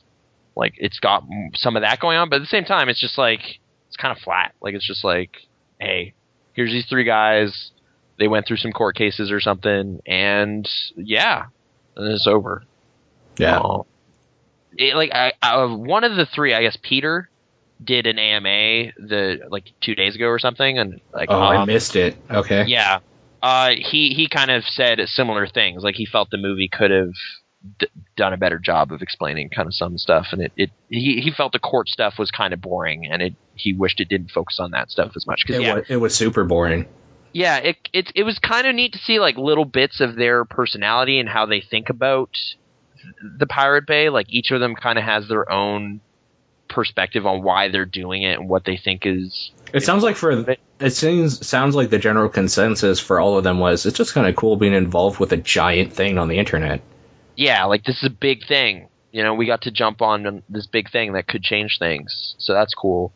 I think I'm trying to think like what the names were. It was Frederick, Gottfried, and Peter, I believe. Are the main ones, yes. Yeah, Peter was kind of the idealist guy who's like, this is changing business, like this is the new way. Gottfried was just a straight up hacker. And kind of like a drug addict dude who he was a shady character. Yeah. Yeah, he was a weird guy. Straight out of the darknet. And then Frederick or whatever is kind of the drunk idiot. That part was great. They specifically, like, I'm not being mean to him. There's a scene where essentially the reason that scene exists is to be like, yeah, he's kind of a drunk asshole and he's racist.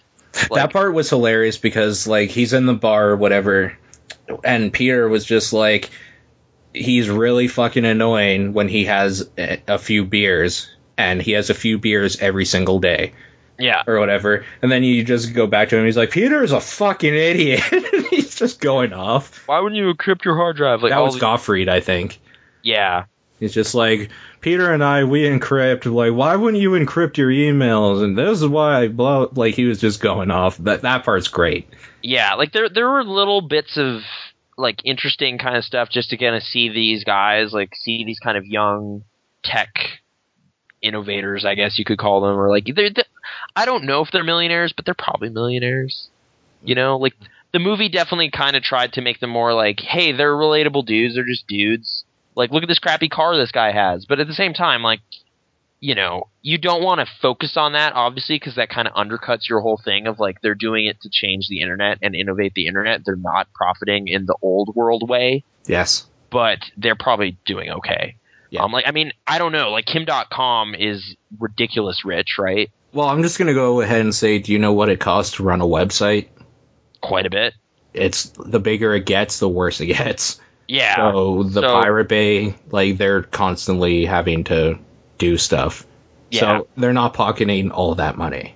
No, I know. For like, I'm not saying like they're secretly there's like mansions just off screen or something. Like, right. In no way did the movie seem to indicate that. It was more just kind of like you kind of have to take everything I'm seeing right now with just these guys as like with a grain of salt kind of thing. Like, it's just like I don't know how much of this is true. Like, they obviously want to make me think certain things about these guys.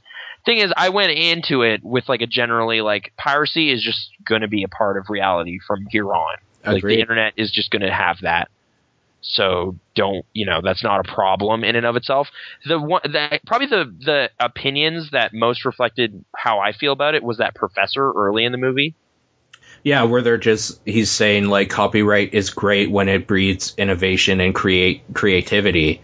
Yeah. But like the problem with copywriting and patent, like not patents, but it's kind of the same thing, is that one guy with a bunch of money will copyright everything. Right. He just gets money for owning the rights to something, which is bullshit. Yeah, like, he is not a valuable part of society. He's just sitting on a pile of copyrights and making money that way. And that's, like, just a waste of the world's time. Like, that's not helping anybody. And he also said, there was one quote, I believe, where he was saying, like, if the media is actually worth buying, people will buy it because like there'll be good special features on it and stuff like that. And like for me, that's kind of been my my factor right now for DVDs and stuff like that. Yeah, is like, well, what do they offer me? Oh, it's just the movie. Nah, fuck that. Like, that's free. That, like, the movie is just, that should be just public property essentially. Like, I've seen it already, therefore it's just part of like my circle now. If you have something else to offer me though, like a commentary by Joseph Gordon-Levitt and Ryan Johnson, perhaps. Maybe I'll purchase it. Or you know what? Even if it's just like, you know what, Scott Pilgrim, they did some crazy cool looking things. I want to see that in HD every time. So Blu-ray purchase day one. Right. Or like, yeah, if you want like a really high, you know, crisp transfer of it or whatever. But like, not only that though, Scott Pilgrim specifically, they gave me a T-shirt. There's like 4 commentary tracks on there and like some featurettes and stuff. Like, there is Scott Pilgrim content on there that makes it more than just the movie I saw in theaters a bunch of times, you know? Like, it's worth owning.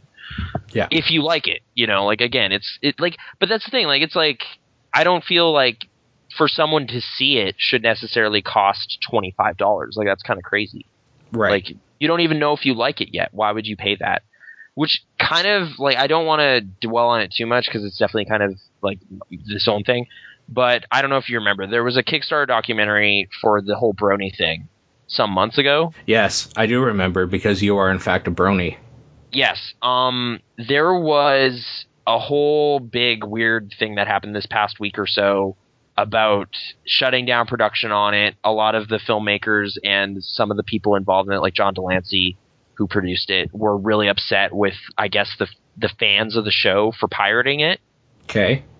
Because I don't know, like, to me it just looked like on its face just such a simple, like, no, this is just horrible mismanagement. Like, you guys just don't know how like business works anymore. Like, what are you doing? Essentially what they did is they asked for like $60,000. They got $320,000. So that, you know, fine, you should be done. Like, you're good. You're welcome. Like, that's kind of where I was at. Like, I did support it a bit. I think I gave them $10 or something. But yeah, like, you're above and beyond like your production costs and everything. You should be fine. Instead of just treating it like that, they instead expanded the scope of the project and started hiring more people and going to more places and doing more stuff, to the point where now they're kind of in this weird deficit because they banked a lot on hoping to sell it after the fact, you know? Yeah. And the way that like it worked out is like this movie. I haven't actually seen it, but from everything I've heard, like it serves almost no purpose. Like it's basically just about the conventions that happened. Oh, like, really? It's not for fans of the show because we're already fans of the show. We don't want to see other fans of the show. Like, who cares? Right. It doesn't go in any interesting directions, like in terms of like a sociological study or something, to make it interesting to anyone who isn't already kind of interested. Yeah. Okay. So like it has no audience. Like, I don't know who it's for. The final product kind of makes no sense. Like, it's just like, well, we already paid for it to exist, so we already feel like we bought it, essentially. Like, the people that backed it, and in some sense the fans, because that's who it's about. So they don't want to buy it. And it's not a good enough movie to appeal to anyone who doesn't already have it. So it's just, I don't know. It's kind of this thing where like piracy is the scapegoat in this situation. It's like that's the problem right there. It's just like, well, no, you're asking $13. Like, that's the thing. It's a digital thing. They're asking for $13 just to see it. Yeah. And you don't know if it's good yet. Like, that's just the way this works now, is you want to test it before you buy it. That's, you got to kind of account for that. I don't know. I want to go on the same train of thought you were on for a second. Yeah. I watched a documentary called When Porn Ends or After Porn Ends or something. And it's basically, it's following a bunch of porn stars from like back then to a few now or whatever. And like where they went after their careers in porn were done. And I'm using finger quotations right now. Yeah. Because a few of them actually returned to porn because money and that whole sort of thing. And it's just kind of the only thing they're good at. But, it's the same problem you're kind of saying, where it's just like it doesn't go deep enough into the unpleasant parts of it, into the porn industry and that sort of thing. Like, the thing with me is that I've never viewed porn stars as like subhuman scum or like monsters or like disgusting people. I've always viewed them as people that fuck for a job, right? Like, they go in, they get called in or whatever. They're making $300 to basically spread their legs and just like be on film for maybe 5 hours for a 2-hour product or whatever. And then they're done for a couple weeks or whatever they do, depending what company they work for or whatever. It's like anything else. You go in, you do your job, you leave, and you don't think about it probably. So the fact that this whole movie revolved on like a human aspect where they were just like them telling stories about their life, that's not inherently interesting to me. Everybody in the world has interesting stories and an interesting story to tell. Yeah. But when I go to something called When Porn Ends, I want to hear the sociological ramifications that their life has had, or like the public outcry about pornography or these people. I don't want to hear about like their life story. You know what I mean? Like, I'm not looking for a documentary on this specific dude or this girl. Yeah. I'm looking for like this industry idea as a whole and like that whole sort of thing, and there's very little of that in there, so it's just a very boring watch. Like, for anybody that maybe is really Christian or something, and they're like, no, the sex industry people are disgusting and they're not humans and they should be like turned away everywhere, this might be a nice little eye-opener, maybe, that like, no, they still are humans and they've had problems growing up, or they had a great life growing up and they just wanted to do this for some extra money. Like, it makes these things that are just like generic evil people, like multi-dimensional. Let me put it this way. Say you and I were in porn, either like together or not. Yeah. Okay, whatever. And then like people go to this podcast. Yeah. And they're like wanting to hear about our experiences in that industry and what we have to say about that industry. And all we talk about is being arrested for stealing porn, ironically enough, or like you wanting to break into houses and stuff. They're going to be disappointed. Right. Like, if we call this the Pixel Response Porncast or something, and we talked about video games. Yeah. It's just like, I didn't come here to hear like a life story or what you think about this. I want to hear about this subject that I found interesting. Right. This title suggests something that is not delivered on. So yeah, like I've only really seen one other documentary on the porn industry, and it was a Canadian film from like the 80s, I think, or the 70s. That was quite controversial in its time because it's what's it called? I'm trying to remember. I believe it was a National Film Board film, and it was one of the most popular of those ever, documentaries wise, for them. Yeah. Which, like, definitely did raise the question, like, is this just because it's kind of got a lot of porn in it? So it's like a way to see porn without seeing porn, you know? Kind of like the old days where you would just turn on one of those channels without a scrambler and you could see half a boob. And you're like, that's enough, and then you go to town. Right. Yeah. I'm looking up the title right now, sorry. I threw you off, I think, by saying that, but that's okay. That's okay, yeah. Look it up. Not a Love Story. What's that? Not a Love Story. Not a Love Story. The title of it is. I'll seek it out. A film about pornography, 1981. Okay. Yeah, I'm trying to think. Like, it was a weird look back on like a time before the modern way porn is, like with the internet and everything. Like it's more just like there were live sex shows in New York, and like you'd go into like a theater somewhere and just sit in your own private viewing room, and it's just like these weird kind of like, wow, what? Why would? All right, like it was just such a strange public thing then. Like that kind of, you have to go out to the store and like get your paper bag full of stuff. Like that's just not true anymore, right? Right. Like, so it's harder now to gauge like how popular the business is because it's like such more nebulous. I guess you could probably like look at ad traffic or something maybe. Or another thing about When Porn Ends or whatever the fuck it's called. I think it's called When Porn Ends. Yeah. You're talking about censorship? Huh? You were talking about censoring on Twitter. Like somewhat. So they show like porn, a few like clips or whatever, depending on who's talking of like their scene or whatever, except for the guys' scenes. And even the girl scenes, like they'll show them like giving a blowjob where the camera's like behind the guy, so you don't see the male nudity in front. You just see them kind of like bobbing their head in front of them or whatever, and just stuff like that. But like then with like the girl on girl, they showed stuff, and obviously the topless stuff was all totally fine, and the covers of the different magazines and stuff. Yeah, and it's just kind of weird that even in this documentary about porn, they're still going by the convention that male nudity is not okay. I don't just butts. Like it's just a weird thing in general. And Vieco say North America is very prude that way, and it is. But it's such a archaic notion or whatever that men are the only people that consume anything in media. Mm-hmm. So we have to cater to their whim, basically. Like, oh, they'll want to look at this, they won't want to look at this or whatever. But at the same time, it brings this weird thing to mind where it's like men should almost be ashamed of their bodies completely. Yeah. And women are just a commodity. To sell stuff. It kind of subtly encourages some weird misconceptions. I don't know. That did seem a little weird. Like, is the movie still kind of like sexualizing people in a way that's like, kind of still part of the problem instead of really looking at it analytically? Or no, it's these porn stars were in porn, and this is their stories, and my fucking stupid neighbor's doing his thing outside, so I apologize for that. Oh, dubstep or something, or what?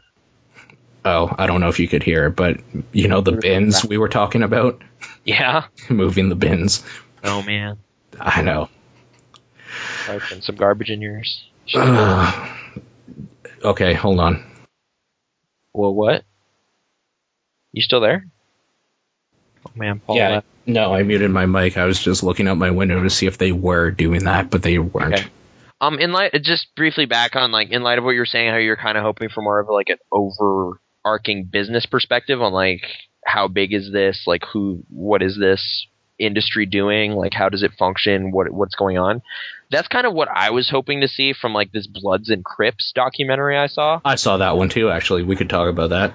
Yeah, like I was like, oh man, this is going to kind of break down like the criminal hierarchy and the structure of gangs and all this stuff. And then it just talked to dudes that were in the Bloods and Crips and what they did. And like what they can do to kind of, peace and all that and kind of bridge the gap and whatever. And that's it's all like, it was. Yeah, it's like, well, that's fine, but that's not what I wanted. Like, it's almost pandery in a way. I don't know if that's a good thing to want, is kind of like this fascination with criminals, but I have a fascination with criminals. So it's the same reason people read about serial killers, though. Yeah, and like there's tons of material for those people. Like, the thing is, you want an insight into a world that you can never be a part of. Yeah. So you don't want to just have the human aspect where this dude that you could talk to tells a story. Right. It's like, no, I want to know more about how it's run and how it's this weird kind of... Like, that's maybe one thing I really liked about Killing Them Softly is it talks about kind of the similarities between this business structure here and the legitimate business structure in the real world. Like, just a little, though. Like, I still want more. And it's not a documentary, so it's much more subjective or whatever. But, like, I don't know. I wouldn't mind a crime documentary that's more about all, like, the history of all of it. You know? Right. Give me a snapshot as to, like, this other underground culture. So, yeah. Like, Boogie Nights and stuff kind of hints at, like... or talks about the way, like, you know, San Fernando Valley, or which one is it? I think so. I can't remember. I haven't seen that movie in a long time. Right, but just kind of like more about like the business of porn and like there's totally a story there. Like, you know, like it used to be in theaters and all this. Like, I guess there's that Deep Throat movie that Dennis Hopper narrates, but that's just about one movie. Yep. But I guess it might also be able to say something about the 70s and whatever, because like, yeah, porn was definitely a much more just publicly acknowledged thing for a little while there, and then it kind of was forced out of theaters and stuff and pushed away. Well, like even the Social Network did like a good documentary thing with what they did and still provided an entertaining movie, so I don't know why a documentary can't inherently give me what I want, which is information. Yeah. Like, but like, I don't know. I want information well presented, you know, like that's still a qualifier. Because like we were just talking about the Pirate Bay one, like, I don't know. I also want more information than it provides. It's more, it was also really focused on humanizing the three people behind it. Right. Instead of really just giving me some numbers as to like, you know, amount of money spent on trying to like deal with all these lawsuits and stuff, like what's traffic, dollars, MPAA officials, international law or whatever. Like they touched on some stuff that I was like, oh, I didn't know that. That's interesting. Like they have deep connections with WikiLeaks and keeping them online. Like that's cool. Flatter, that new kind of business model they're presenting, you know, like, yep. Yeah. Like there was just like little points that were mentioned that were very kind of like, oh, what? And then they don't really elaborate. They just kind of keep talking about other stuff, which I don't know. Documentary filmmaking, man. It's an art, I guess. It's something it's hard to get right. And yeah. Herzog. Herzogs are so strange. They're almost more just like, do you want to hang out with Werner Herzog? This week he went to the caves or something, or this time he went to Siberia. You know, like it's more like traveling around the world on strange adventures with Werner Herzog. And it's all completely his perspective, like his subjective view almost. Like he will totally bend some rules to make it more entertaining for him, you know, or whatever. Like that's kind of been problematic for some people. Like he'll stage an event essentially and just kind of present it as fact. Oh yeah, but Michael Moore can do all his bullshit and nobody says anything. Oh, people constantly get mad at him too. But I don't know. Like he is so overtly like I have a political agenda. Yeah. Like this is the point of this. I think this, so I'm obviously not going to present too many facts to the contrary or whatever. Like you know, kind of what you're getting with Michael Moore. With Herzog, like I kind of know what I'm getting, but at the same time, like I'll hear stories after the fact. Like I've heard one about Little Dieter Needs to Fly, which is about it's the inspiration for the movie Rescue Dawn, essentially, which is about this pilot who crash landed during the Vietnam War and kind of was in this camp and all this stuff. Mm-hmm. Apparently, at some point in that movie, the subject of the movie tests his doorknob a couple times or something before he opens it, kind of suggesting that he has OCD or something. Okay, but he doesn't. Like Werner Herzog just told him to do that. Oh, okay. Like, you know, stuff like that will just kind of sneak into his movies, and you're like knowing that it makes them kind of different experiences watching them because you're just like for one of them is Cave of Forgotten Dreams, which I really liked. I think it was on my top 10 list a couple years ago. Like there's this moment where there's this dude just kind of walking around sniffing Okay. And then he reveals that he is a perfume expert, and he was brought in to smell caves and find them. And like, it's just like, I don't know. I don't think I can believe that that's true, because that is so ridiculous. And it was also presented to me as like this ridiculous weird joke, you know, like, or like this other subject is wearing this like really weird, like what are those kind of Mexican garbs that people wear? Like ponchos? Poncho. He's wearing like a South American poncho, and he has this weird old flute, and he just awkwardly like talks a pan about flute? It. No, like an ancient bone flute or something. Oh, I'll give you a bone flute. Bone flute. I couldn't let that one rest. I'm sorry. Right. How often do you make a sexual connotation with something called a bone flute? All right. Whatever. Point is, like, there's these really eccentric interactions with these dudes, but then I'm like no longer certain if Herzog kind of made them more silly than they would have been normally, or made them feel awkward in a way that makes it more entertaining. Bottom line, it's a fun movie to watch most of the time, or like that crocodile's ending in that movie is just so ridiculous. Yeah. Like that part is just blatant lies that Herzog felt justified just putting in there as this weird kind of bonus thing at the end of his cave documentary. I think that's one of the first episodes we did too. I think it was like episode 15, which I might not even have up on this site. Okay. If you can, go back to that one. Because we were talking about Paul McCartney's death as well. Oh yeah, that George Harrison documentary or whatever? Oh no, that was a different one. No, that was the same one where Paul McCartney really died, and this was like George Harrison's like deathbed confessional or whatever. Mm-hmm. And then it was something about like the Beatles and white albino alligators or some bullshit like that was the title. Yeah.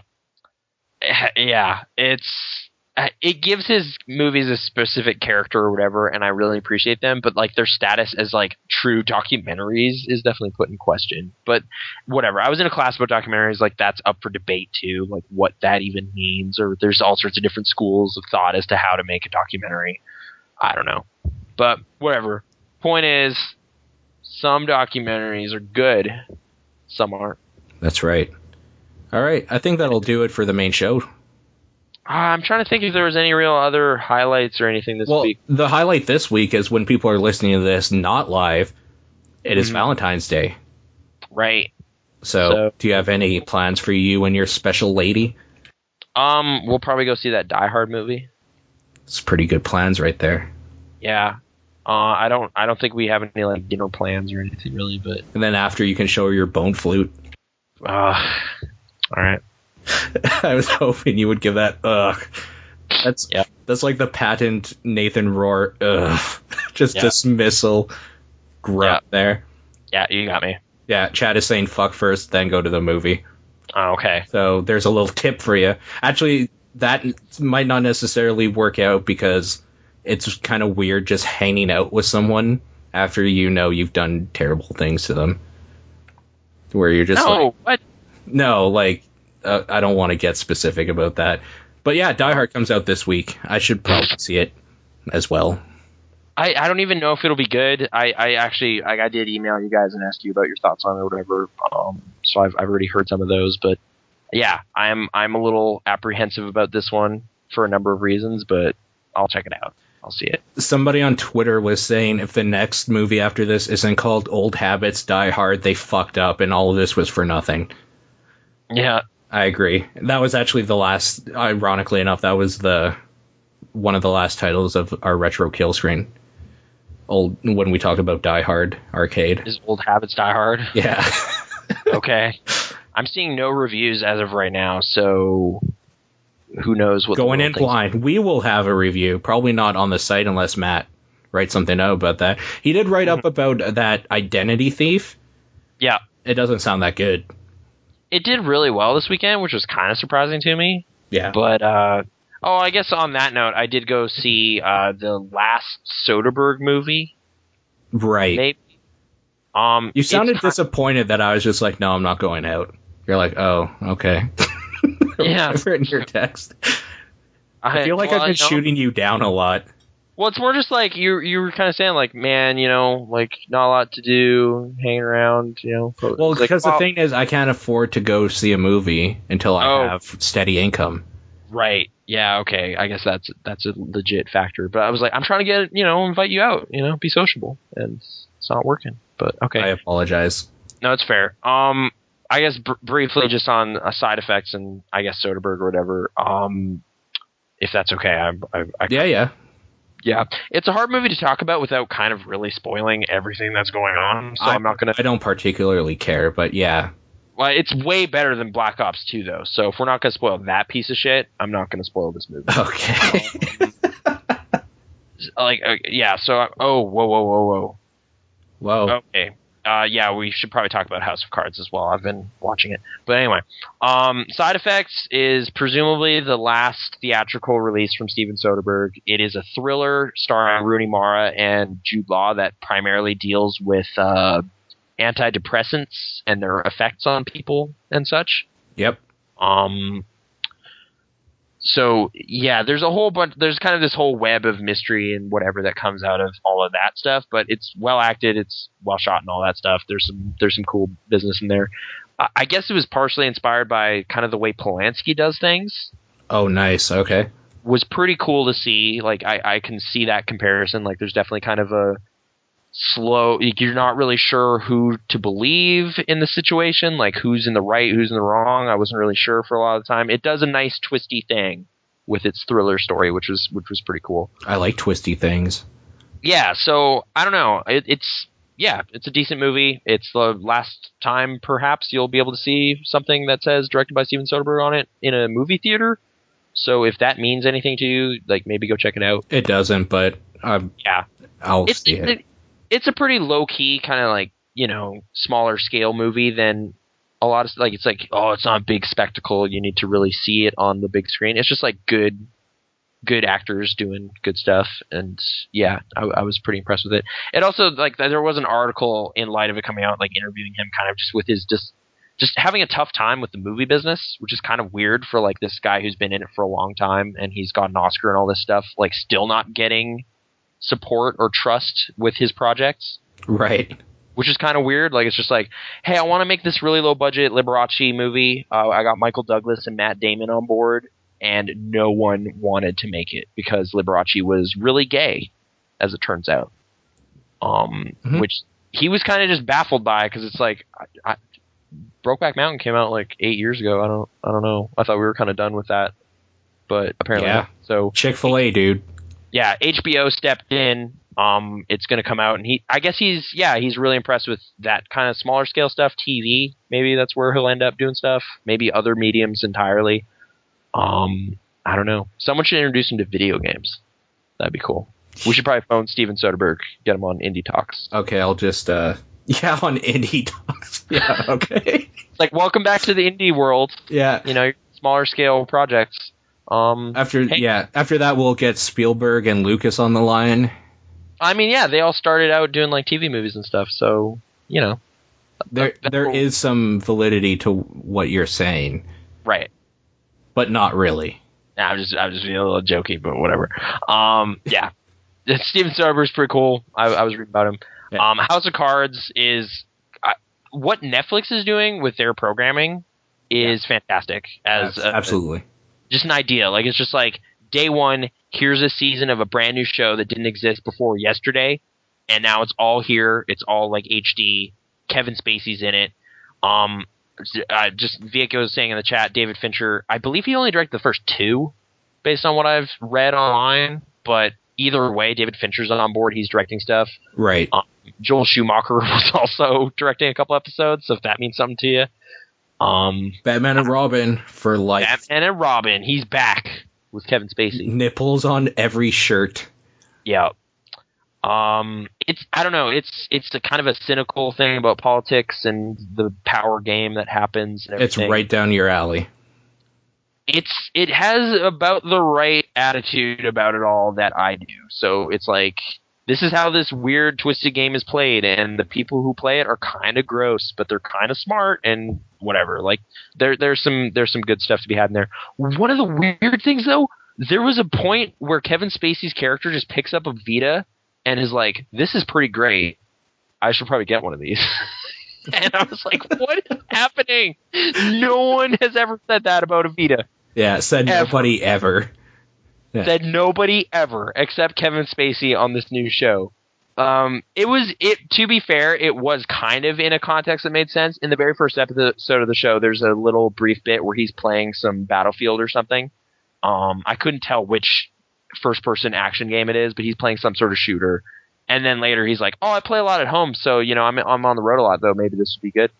Right. Which almost makes it worse because it's like more specific about the thing. I don't know. It seemed really weird. I don't even know if that's product placement or if Sony has some weird connection to Netflix in some way that could result in that happening, but it was really weird. Yeah, or like Sony owns like the rights to Kevin Spacey or something. Yeah. I don't know. It was like, like the way Apple owns Justin Long, somehow Sony bought Kevin Spacey at some point. Yeah, K-Pax, like Prot.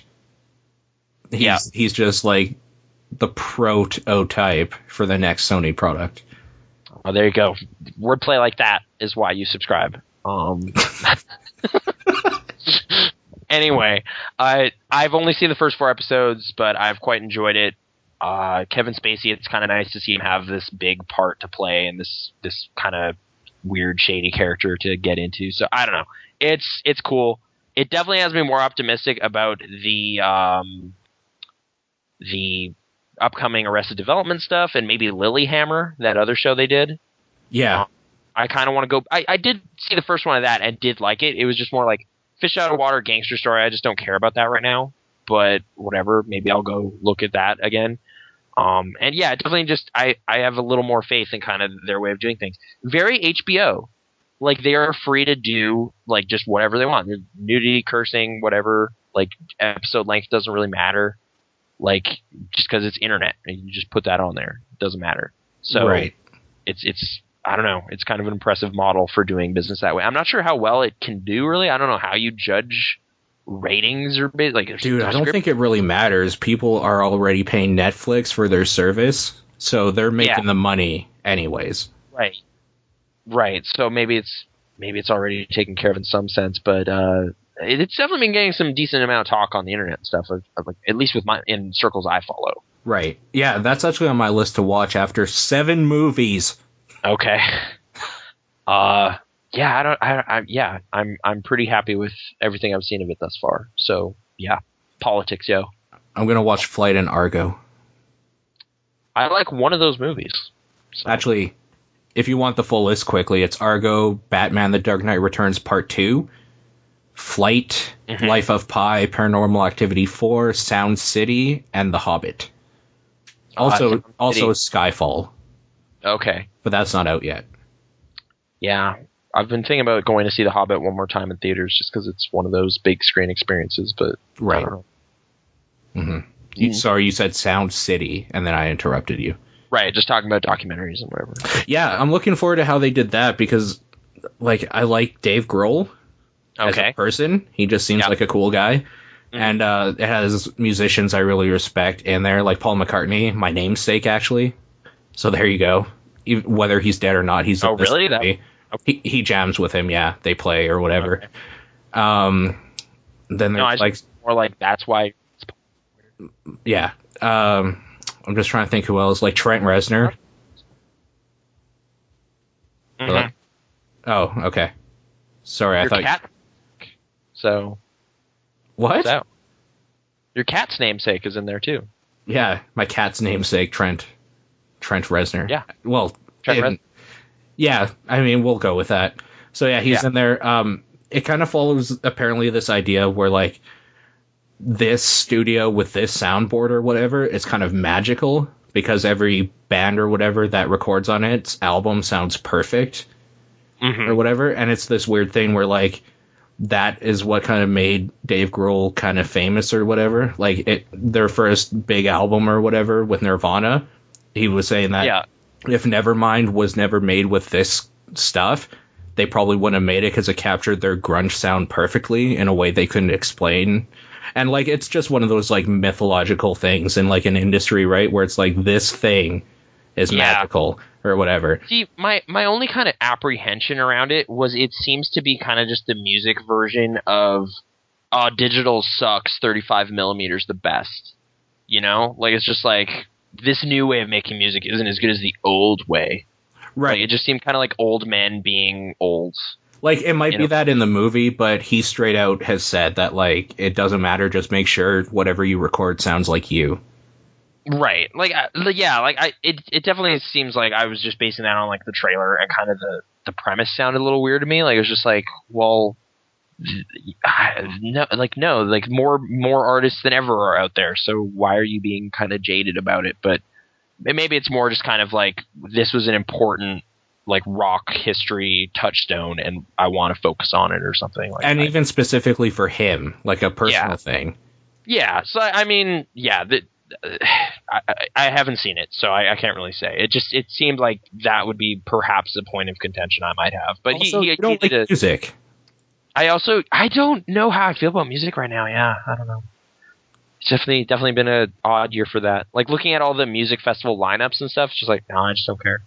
Right. I just don't care. And like, I've pared down my iPod to like 5 things. It's just like, I was pretending before. I don't really care about that. Calm Trues, Hotline Miami soundtrack, washed out. That's it. Hotline Miami soundtrack's pretty good.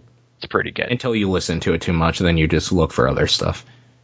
I kind of want to go down that list and look into some of those guys' Bandcamp albums and whatever, but I haven't done that yet. Yeah. But yeah, anyway. So music, there you go. Some final, like, movie thoughts that snuck in there. Anyway, do you want to run down the list of stuff? Like, Stitcher. Yeah. Okay. Check out the Twitter. We're going to start off with stuff that's on the site this week. So when you're hearing this, like, not live, it's Thursday. Mm-hmm. So on Monday, we released Retro Kill Screen, where you came in, and we talked about Shadows of the Empire. It's already doing quite well. A lot of people have been talking to me about it, saying they like it, sending me messages on the Retro Kill Screen Twitter or whatever. So thank you for coming on that again. Good time. I just saw one where it says I talk too much, but, you know, Star Wars. So. Right. I mean, that was your episode, so it's all good. So yeah, that came out Tuesday for tomorrow for us, but the talk we did with Lauren Wainwright, Atheistium, comes out. And that's kind of dirty in a few parts, if you remember. The which one? The one with Lauren Wainwright. Oh, yeah, there was definitely some talk where I just didn't even know what to say. I was just like, you guys just started riffing on something. I'm just like, okay. She's a dirty, dirty British girl. Yeah. Fun, though. A lot of fun. Very fun. So that's out Tuesday. Lively. Yep. There's some stuff going up on the site, which you were looking over, some editorials, so that'll be interesting, including one from a new person that I used to write with on Game Guiders named Emily. So that'll be coming out. It sounds like Matt's going to be he's been doing his trailer roundup, so that's probably going to be a weekly thing still, so look out for that. I think it's Thursdays he's going to do them now, so he can include stuff that are coming up, not like old stuff or something. I can't remember what he said, but something like that. But he just did a review on Identity Thief. Yeah. So go look at that. I guess that's on the main page there in the header thing. And he'll be doing more reviews as we go along here.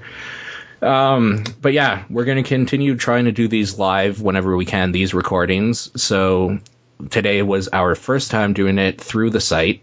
Yeah. Through Ustream. Just because, like, I like their chat room a lot better than the thing we had set up. The thing we had set up was better in the long run as soon as I fix out the little bugs it had, so you can sign in to the site, because if you're a subscriber to the site, all you have to do is come in and sign in, and then you're done. Or if you have cookies enabled, you're all ready to go and all that sort of thing. Ustream, you have to sign up for Ustream, so that's what I don't like, but we had bugs with the main thing, so maybe sign up for Ustream anyway, because that's our fallback if shit goes bad with the other chat room we're trying to use. But thanks for those that joined us today. Hopefully that all made sense to the legacy recording. But yeah. So we're going to be doing them pixel-response.com/live, or if you go on the main page, there's a little button that says when we're live. It's just kind of lit up, and you can click on it. When we're not live, it says offline. It's always there, though. yeah, maybe I'll just give a quick shout out to the guys in the chat: Mario64, Mario, Masterlink, VentChat, Sauce, Vieko, and 3 guests. Thank you very much for coming in and joining us, as well as Purple Slinky and Ino Mezzo, who had to duck out a little earlier. Thank you guys. Appreciate it. I kind of also just, like, it's kind of weirdly tangential, but it seems significant. I kind of want to give a shout out to Pope Benedict. That was crazy. Dude, 600 years. 600 years. You read the story, right? No. Oh, man. For the first time since, like, 1415, a pope stepped down. Oh. Yeah.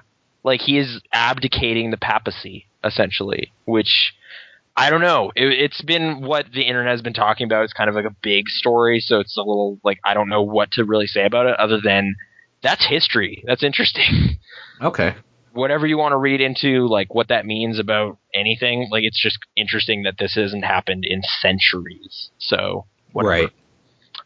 Yeah. So, good luck, Cardinal Ratzinger. I don't know. Maybe I shouldn't say that. Some people think he's evil. And that will be more in context if you were with us live, because it just happened.